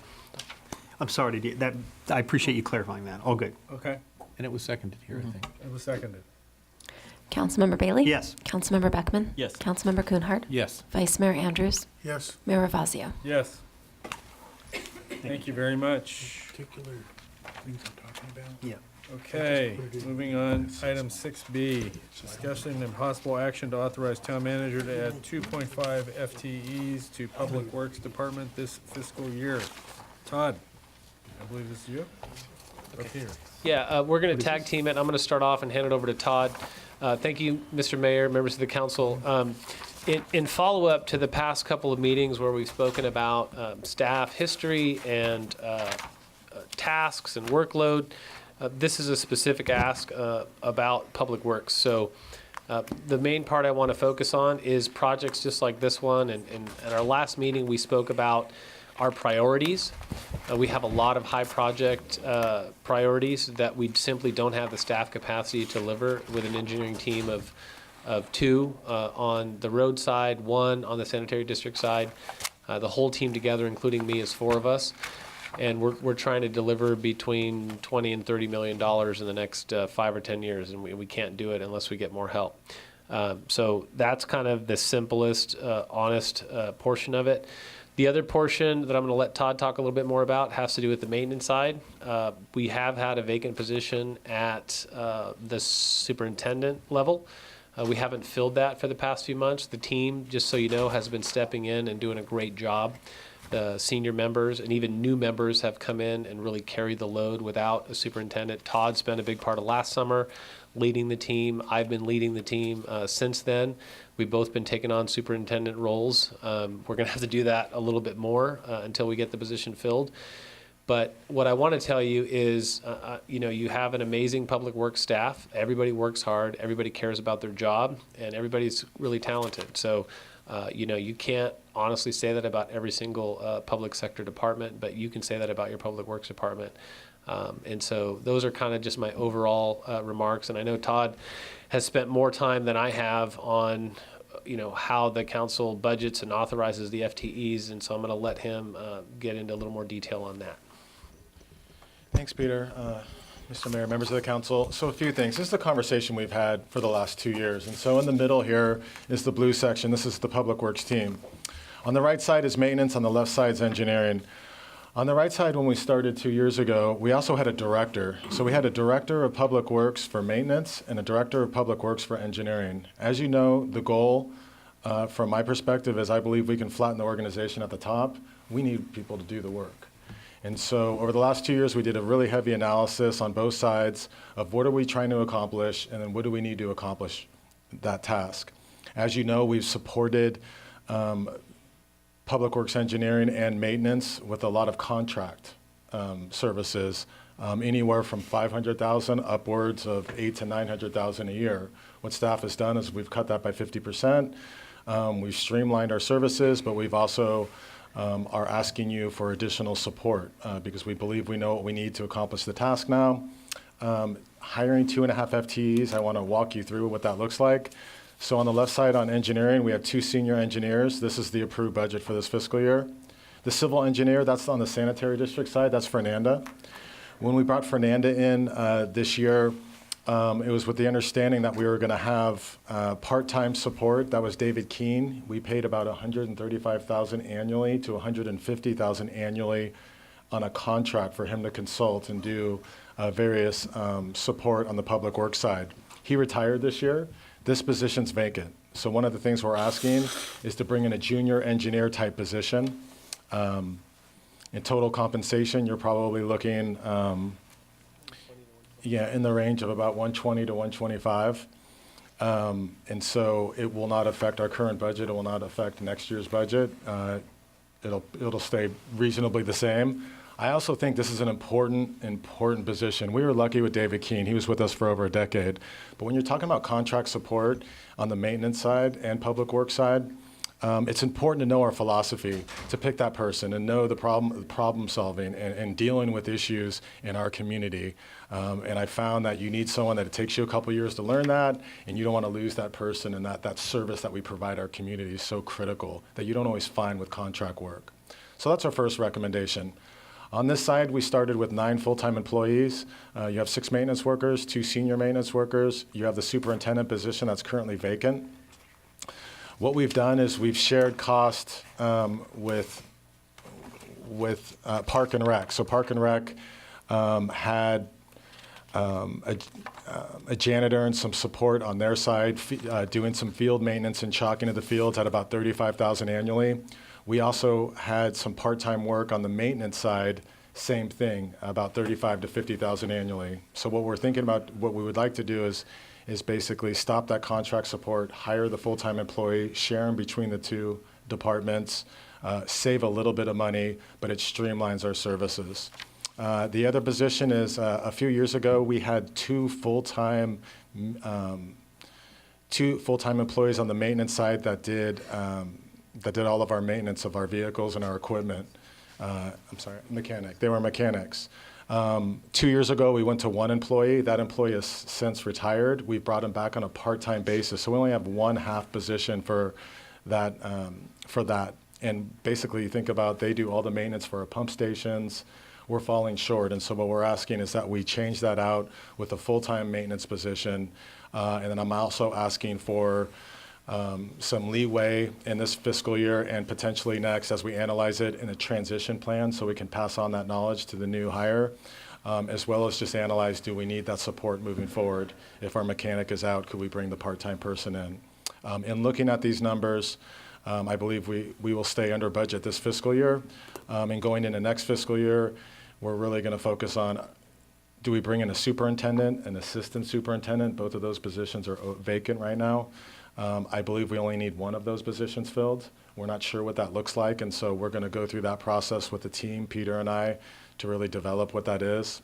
Ultimately, if we fill that position, it will not affect us this fiscal year because we have budget savings on overtime by $50,000 and also not filling the superintendent position for a majority of the year. Going into next fiscal year, it could have a slight impact. And so we're just asking for flexibility while we finish the plan of, the leadership team. What does that look like? And when I say that, I just, again, as a reminder, historically, we've had a department head, a superintendent, and an assistant to the superintendent in public works maintenance. I don't think that's necessary. I need one of those positions. I believe it to be probably a superintendent, but we'll see ultimately what that looks like. So big picture, this year, our request doesn't impact the budget at all. Moving forward, it could be a break even or a slight impact. But again, we're going to pull back some of our contract support. Moving forward, if there's a fiscal crisis like we talked about at the last meeting, we have 4 redundancies built into the system before you would ever have to focus on personnel or reducing services. At that point, we would reduce our contract services first. It's at $500,000 annually. And so I just don't see any impact from this. And again, from a delivery standpoint, you need these people. We need to be fully staffed. And we finally figured it. It's taken us 2 years to get there. It's complicated. I'm sorry if the staff report's a little complicated. There's a lot of moving parts, but I think a visual is helpful, and I'm happy to answer any questions. Any questions for staff? No. Jim? For the engineering, where are you going to put the potty? Yeah, so at the next council meeting, you'll have a report. Basically, we're going to move our maintenance team out of the firehouse because we have to do that immediately. We're looking at a modular space on our site, and we're looking at housing our engineering team in that modular and with the mindset of having 5, so adding 2 people to that. Okay, and how long would the modular be there? As long until we have a permanent site. Okay, and would we own it or rent it? We're going to look at it. We're going to look at right now a 2 to 3 year type lease because we're looking at our project, and then we're also potentially looking at renovations at Station 14 next door where we would house the firefighters for a period of time. So we're looking at 2 to 3 years. Okay. So we don't know a cost on that yet? Not yet. I would assume it'd be in the $80,000 range. And if you compare it to an annual lease, that's what your annual lease is going to be. So we will save money. Our concern is whatever we do, we don't want to have to move it, and so we don't want to have any conflicts on our current site. So we're going to talk to the architect and the team, and we're kind of evaluating various sites. But I think that's the cheapest, easiest way to move forward with this. But I have to do something. Jim, are you okay with the lease? Hmm? Are you okay with the lease? I'd want to look at it, but also if we bought it outright and it's of decent quality, we could repurpose it after you guys are done with it. And I'm not certain where we would want to move it to, but I know somebody who is probably here talking has an idea what you would use the space for. Okay, well, I've done this 3 times in my career, and I don't want to go that way. But what I'll tell you is we will come back to the council with both options, and we'll actually have 3 options, and you will tell us what we're going to do. But that's what we're looking at, so next meeting we'll have that for you. Okay. Any other questions for staff?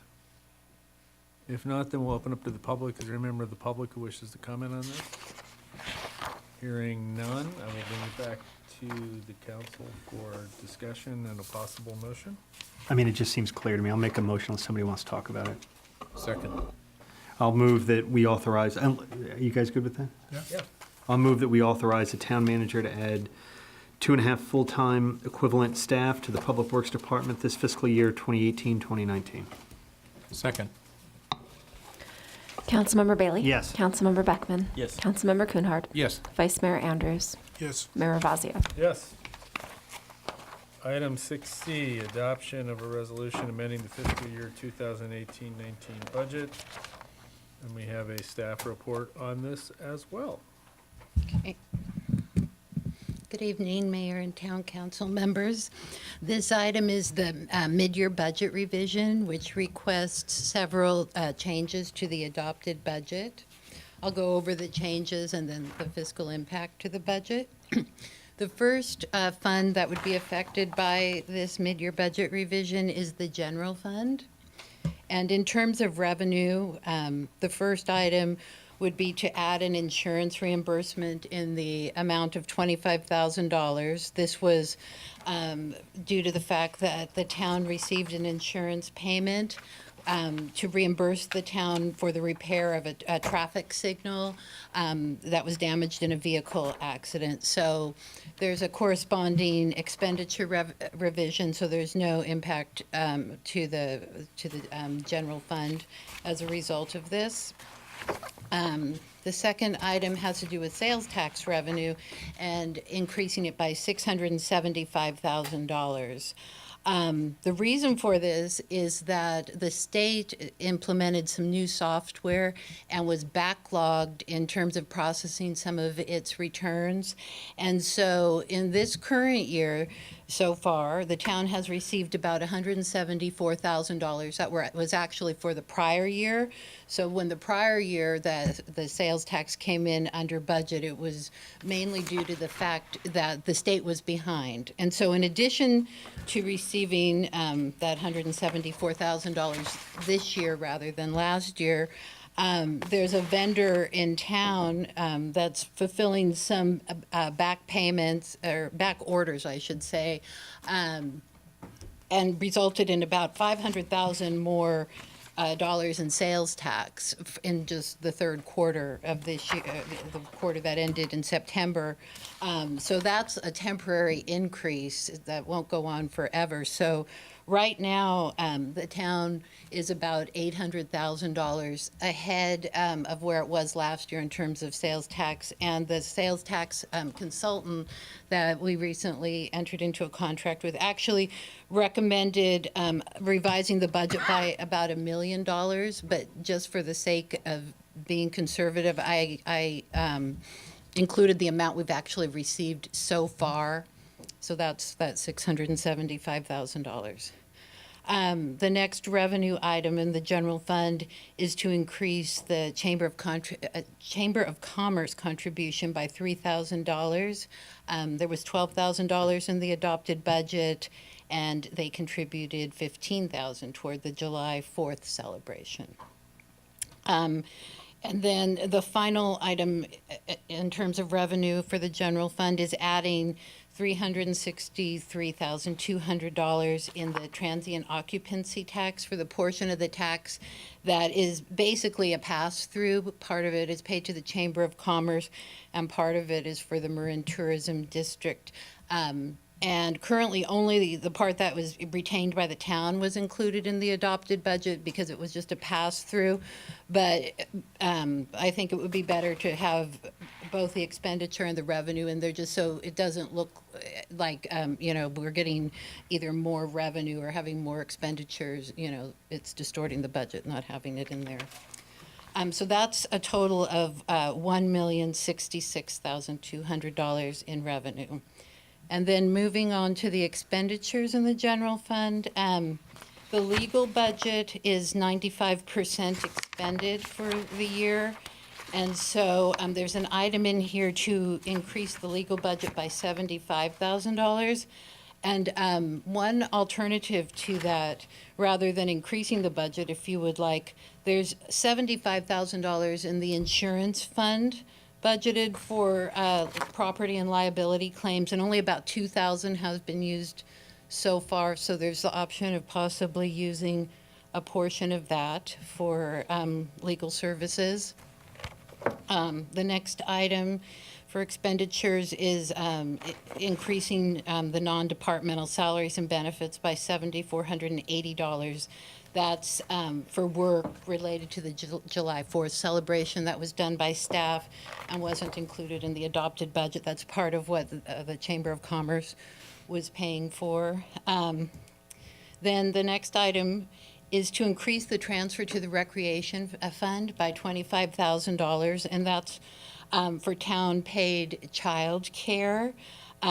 Because right now, as you know, the Recreation Department is evaluating some of its programs and had eliminated the child care program for this year.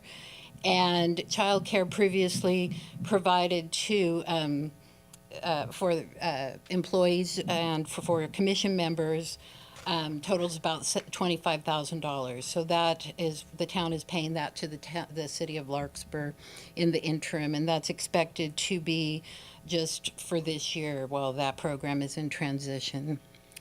And then the next item is adding that pass-through to the county for that tax, that hotel tax. The portion for the chamber was already in the budget.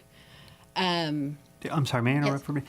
Daria, your report is excellent, the numbers are, but I would propose, Mr. Mayor, that if anybody has questions about any of the remaining items, we ask them, unless you think it's important to go through each line item like that. I'm fine with that. What are the other council members? You tell me, unless the town attorney thinks that it's important to go through in detail. I don't mind any questions you might have. Daria's record keeping is excellent. I wouldn't mind, by the way, next time a spreadsheet, but the narrative's very clear to me. The So- line by line's not required, so it's really at the discretion of the council. May I have Daria just cover the fiscal impact over really Sure. quickly Yes, of please. because that's Okay. the bottom line. What does all this mean? Exactly. Last year and this year, and I think it's important for you to Okay. hear that. Okay. I'm fine with that if everybody else is. Yes. Okay. Can you Okay. go with that? Okay. Okay, so I'll just move along to the fiscal impact. The general funds ending balance as of 2018, June 30th, 2018, was about $3.5 million. Revenue exceeded expenditures by about $1 million, and that was about $360,000 greater than the amount estimated in last year's revised budget. And so this year's budget had estimated an additional $492,000 being added to the budget, but the changes that are in the report will increase the ending balance for this year by an additional $682,000 for a total increase of about $1.1 million. And the estimated ending balance as of June 30th of this year is approximately $4.7 million. Do you want me to just do that for each fund as well, just say what the fiscal impact is? I think our point was I think we just wanted to cover the top line and Okay. get the big news and then see if there's any other questions. It's really, I Okay. mean, despite the fact that I in particular am impatient and selfish, I do think that you've instilled great confidence in us, and we have confidence in your record Okay. keeping. And also, I think it's more important for us as a council to get more involved when there's a problem rather than the excellent work that you've done. Please know you have our thanks. And a surplus. Good luck and God bless. Please keep it up. My only question would be, can you put this on the big, long green sheets next time? Handwritten? But I wasn't kidding when I said, Daria, I wouldn't mind a spreadsheet only No, because yes, okay. maybe Rebecca would know, or the attorney, we have to have it in narrative form for the resolution, but I'm comfortable enough with spreadsheets that I can see it, you know what I mean? Okay. One thing I'd ask is, if you could send me a summary of the Park Madera Fund. The Park Madera Fund, So we yes, could okay. see what's going on there. I know it's cash flow positive, but that's an ongoing source of questions Yes. for people. So, Yes, I will send that. Mr. Mayor, could I ask Yes. one question? Please. One question, Daria, if I may. On page 7, it says that sales tax revenue next year will decrease by $435,000. Is that just because we're recognizing this year that fulfilling of back orders that's not going to happen next year? Yes. Okay, great. Thank you. Any other questions? Okay, if there's no other questions from the council, then I'm going to open this up for public comment. Any member of the public wish to address this? Mr. Bundy says he's okay. Then I will bring it back to the council for discussion and a possible motion. I mean, if anybody wants to say anything other than thank you, staff, awesome. Otherwise, I'll move that we adopt the attached resolution revising the 2018-2019 budget. Second. We have a motion and a second. Councilmember Bailey? Yes. Councilmember Beckman? Yes. Councilmember Kuhnhart? Yes. Vice Mayor Andrews? Yes. Mayor Ravazio? Yes. Daria, I meant no disrespect. No, It's I- fantastic. Thank you. No. Thank you. Yes, thank you. It's great news. Thank you. Fantastic news. I would say, if you'd like a comment of one, just before you leave, when we have a problem, I think we would all appreciate sort of excruciating detail so that we understand it. But when it's all good, less so. All right. I'd like the clear listing, but I would also appreciate a spreadsheet too. Because you can see the adds, subtracts. Yeah, your report was great, super clear. Thank you. Okay, so item 6D, this is the resolution for a one-time performance bonus to the town manager, $10,950. This was done once before. This is a two-meeting process, so we have to do it a second time. So is someone going to do a staff report? How do we? Okay. Okay. Yes, this item is requesting final You gotta cover approval. your ears, Todd. Final approval of the payment to the town manager of $10,950 as called for in his contract. The resolution was previously introduced and discussed at the January 15th meeting, and this is the second placing of this on the agenda in an open meeting. Thank you. Questions from the council? Okay, then we'll open up to the public for comments. Hearing none. Hearing none, I'll bring it back to the council. Once again, bah humbug. Bring it back to the council for comments and a possible motion. I'll make a motion unless you guys want to talk about it. No, second the motion. Okay. The motion is to adopt resolution number 02/2019, first introduced on January 15th, 2019, the town council meeting approving a one-time performance bonus to the town manager of $10,950, 5% of base salary per employment agreement. Is there a second? Yes. Jim. Oh, Seconded. second, okay. Councilmember Bailey? Yes. Councilmember Beckman? Yes. Councilmember Kuhnhart? With pleasure and pride, yes. Vice Mayor Andrews? Yes. Mayor Ravazio? Yes. Okay, moving on, town manager and council reports. Town manager. Thank you, Mr. Mayor, members of the council. Just a few quick updates, and I know we have our upcoming agenda as well. I just wanted to compliment staff. You know, the sewer lateral ordinance is a complicated process, and we had a recent community forum, which I think went really well. It was actually one of the 4th community forums that we've done in the last 18 months, and I think they're just really good for our community and our staff. But Fernanda, Stefanik, and Peter did an outstanding job. Staff feels like we have some really good feedback from the community. We're finishing our analysis now on what our recommendations will be for the council, and we plan on bringing that policy back to you at one of the 2 next upcoming meetings. And so we feel like we're at a place now for some recommendations for council to consider. I also wanted to share that staff recently met with MCE staff to get Marine Clean Energy to staff to see what kind of programs they have, and one of the specific ones were potential charging stations. And so Peter and his team are working on it, but staff is going to look at possibly adding charging stations here at the community center and possibly one other Oh my God, site. that would be great. Yeah, so we're moving forward with Please. that. Yeah. So where are you thinking about it? I think, we think at Town Hall, at the community center, and possibly one other location, so we're. Are there town vehicles that are electric? There will be, yeah, moving forward, yeah. Yep. Great. We're going to strongly look at those moving forward. And then, just on the ordinance front, we are going to be bringing the smoking ordinance back to council at the next meeting. I've talked to my counterpart in San Anselmo. One of our goals is to really streamline San Anselmo Larkspur and Corte Madera on anything we do, and this is really on the regulations on the vaping and the sales of those products at our local businesses. And so San Anselmo is going to go first. Bless you. At their upcoming meeting this week, and then we will bring something to you at the next council meeting, first review. And so that'll be coming. And then the noise ordinance, we'll have the first draft in a couple weeks. And we plan on, and anyone else that's interested, but we know we have a list of people that have been very interested in the noise ordinance over the last 5 years. So my plan is to hold an informal night meeting and to bring them in and kind of go over what our draft is. And there's decision points for the council to make in specific areas of it, but for me to give them kind of the first reading of it, get their feedback and input if we have to make any changes, but to make sure you understand what the conversation is going into that meeting. And we'll bring the ordinance to you the first meeting of March. And so we'll publicize that. If there's something that goes really wrong with the feedback, it may be the second meeting of March, but March is the month that we will bring you the noise ordinance. We've also had some comments about short-term rentals. Staff plans on bringing that to you the first half of this year as well. So those are the ordinances coming your way. So thank you. Thank you. Council member reports. Any? You're looking over here first. I Look just over there a second. I have just a couple of short ones.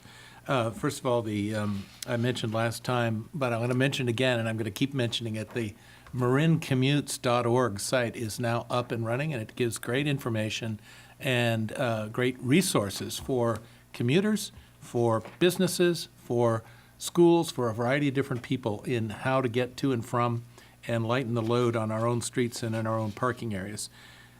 Tam's, I don't have any update. I'm happy to answer questions on the projects that are going on, but I would just say that the Safe Routes to School Committee is meeting this Thursday at 3:45 over at the Twin Cities Police headquarters. And yesterday I took a meeting here with 4 representatives of Smoke-Free Marin who pointed out a few different things that were quite interesting, one of which is the tremendous increase in youth smoking, not just vaping, but also smoking. And it's not just vaping with candy flavors, but it's also smoking with mint and menthol and other flavors. It's an increasing issue and problem. I do think, and I definitely think we should mention this to the business community, having a licensing program that really looks closely and hard at all the businesses that sell tobacco-related and vaping-related products is coming, one way or another, and that perhaps we're going to look at pharmacies doing the same thing that CVS Pharmacy has done nationally, which is not have any tobacco products sold by a health-promoting pharmacy. I found it to be a very interesting meeting. I have some materials, and I shared most of it. The primary thing that I shared with them was keep it simple, and whatever you do, approach San Anselmo, Larkspur, and Corte Madera in the same way so that we have one set of enforcement rules for one police department.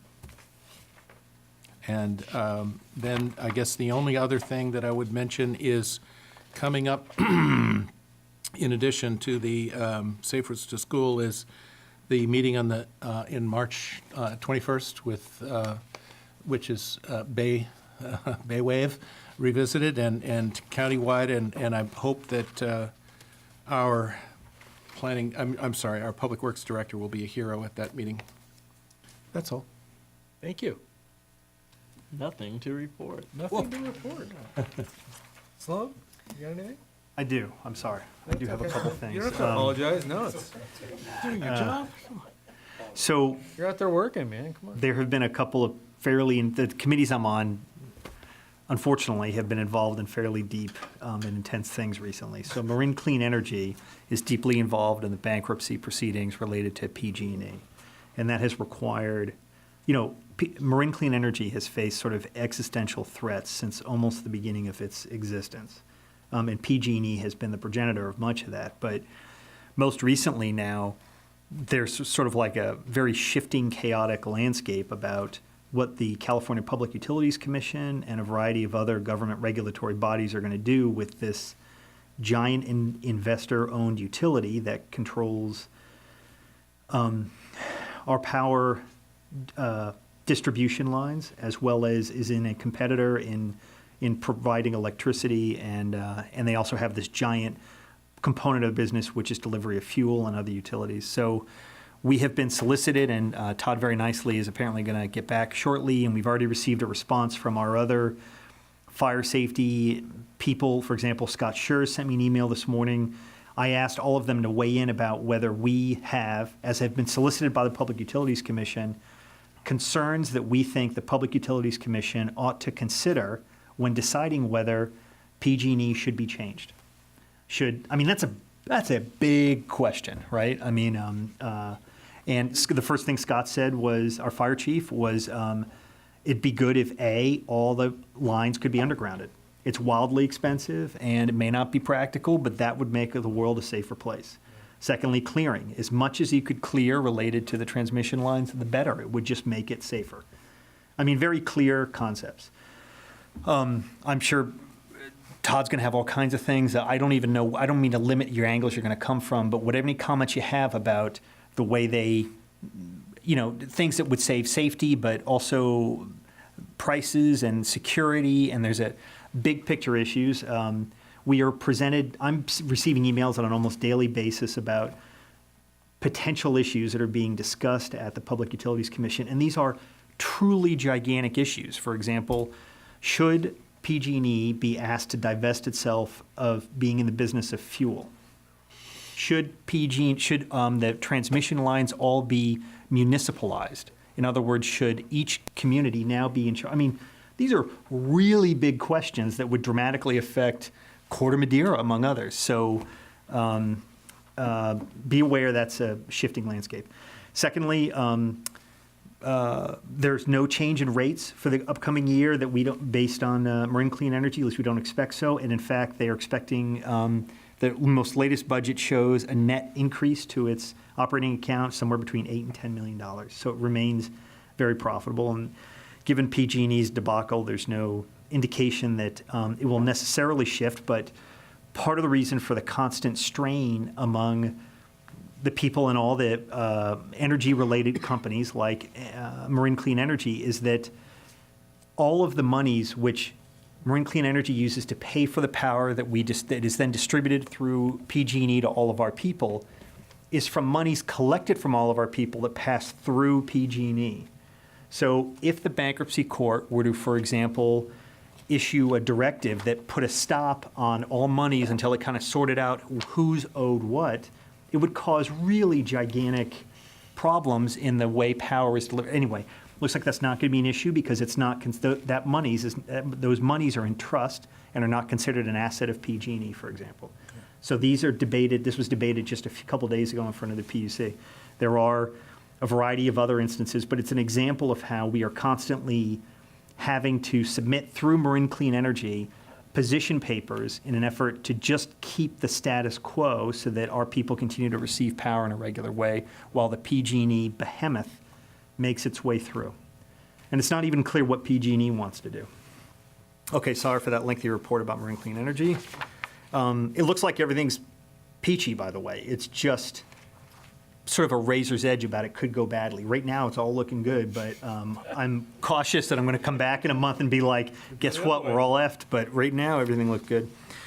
Likewise, I'm on the Marin County Council, the Mayors and Council Members Legislative Committee. Jim went to the most recent. He's been to several of them now. Did you want to come to one of those, Eli? I think. But in any event, these are meetings with Senator McGuire, who has been coming on a regular basis to report to us about competing bills related to the imposition of low-income housing requirements on us and all of California, really, but in particular Marin County. And the takeaway message that I got, and Jim, you could stop me on this, is that there's really no way around the fact that there's going to be a heightened obligation on even Corte Madera, but every town in Marin, by which to go about approving and making sure as best it can that additional housing is being built in a way which dwarfs even the imposition by the RENA requirements that we suffered with over the last decade or so. They're turning the dial up to an 11. So there's debate about will it be development by right of two, what do you call it, two unit structures? and Duplexes on empty duplexes lots. and on empty lots, how far away from a transit center? What's the definition of a transit place? Is it like just bus? Is it ferry? Is it train? Unfortunately, these questions, I can't believe I'm on these two committees that are so like intense right now that fairly dramatically affect how our town could look. Because we have bus stations and rail stations, not rail stations, but all over the place, and we don't have empty lots, but that's one of the competing bills is not limited to empty lots, by the way. So anyway, for what it's worth, as your representative on that committee, I do have great faith and confidence in Senator McGuire. He strikes me as the sort of person that we are well served by simply putting our trust to him to do the best we can. Now, I think one of our former presidents said trust but verify. So at each of these meetings, we ask for a copy of the bill that he's going to eventually ask us to do. But he is worried that as a group, Marin will not support his perspective. And the reason why is because he's trying for a more moderate approach that still bows down a little bit to the concerns of much of California in that we're not providing our fair share of the housing. He would really, I think, to have a better chance to have his bill be successful if he could say that even one of the worst offenders, like Northern California territory, if even we are on board with this bill, we should do it. It gives his great weight and momentum. That's his perspective, I think. I don't have perfect confidence I understand all the ins and outs of the bill. Adam would probably be able to speak to that better than I, but I have a sense that we're going to be best served to protect our community, not by saying we will not accept anything ever, but instead kind of wholeheartedly endorsing Mike's proposal as best we can. It's our best chance to get less onerous restrictions and retain the greatest local control we can under the circumstances. That's my own sense. It's fairly dumbed down, but that's my sense of it. Can I ask a question? Yeah. Is it still going to be prohibiting mass development in flood zones? It varies. SB 50, which is the latest incarnation of the Wiener Bill, that's just build, baby, build. Right. SB 4, they discuss sort of environmental hazard areas. But first, let me qualify that. SB 4 has not been formally introduced yet, so we haven't seen the terms for it. But I do know the latest draft that I saw did recognize sort of environmental hazard areas as a place. Can I say one thing, Yeah. Jim? Let me just, before I forget, the single biggest change in the direction here is the unambiguous link that Governor Newsom makes between transportation money and building housing. Yes. Not kind of, sort of, maybe, a direct link. So that is, that's coming. We just now have to try to manage it so that it impacts us as least as we can manage and try to maintain as best we can the right to make sure that crazy things don't happen in our neighborhoods. And from going to other meetings where I've talked to people who've been in Sacramento, the bottom line they tell me is that the folks in Sacramento could care less about what local officials think, and they care even less about what county supervisors think. Okay? So But the temptation is to dig our heels in and say, well, then screw you. And I just think that's not going to work. No, We need I'm we have to not play. saying that. I'm just saying there is, I've heard repeatedly, there will be a housing bill coming out of Sacramento, at least one, maybe more than one. And so we have to figure out which one we can live with. Yeah. Okay? And so. That's exactly my takeaway. And so and if the one we can live with happens to be Senator McGuire's bill, I'm almost certain he's going to ask for us to give a formal vote of support as a council. Right, Am I which wrong? he anticipates, and I think some of our brothers and sisters and other councils in the county are even more apprehensive than we are, that this will require us to kind of stand up and say we're supporting something which as a big picture thing, I don't think we have much of an alternative to, but which, when you drill down, might result in fairly negative consequences to our town. But it's less negative consequences than the alternative, if that makes sense. For what it's worth, I'm in agreement with your bottom line that we should be supporting our state senator on this. Yes, go ahead. We have, the town attorney wants to say something. We're just going a little far afield for a Okay, report got it. as Thank you. apart I from thought that's a what you were gonna say. consensus. But it's a We aren't public making a conversation, conclusion, but it's a we're just- public meeting. It's not an Not agenda, it's agendized. not an agenda item. Yeah. Sorry. Well, it's actually not on me, it's on you guys. I was doing a report.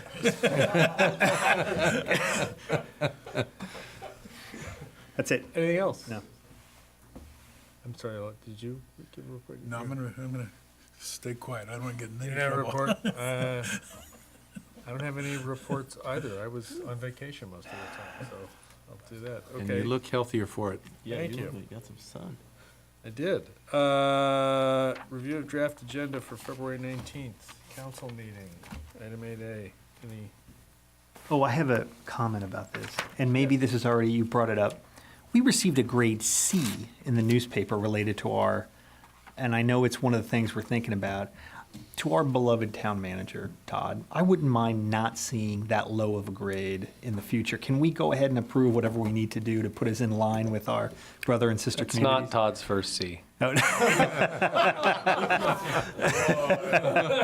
Spanish was hard for me, but biology too. So although I'm being jokey about it, I think as a matter of public health, it makes sense for us to be consistent with the other Marin counties, municipalities.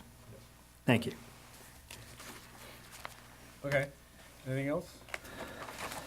Then then I think we're okay with the draft agenda, and I think we are adjourned.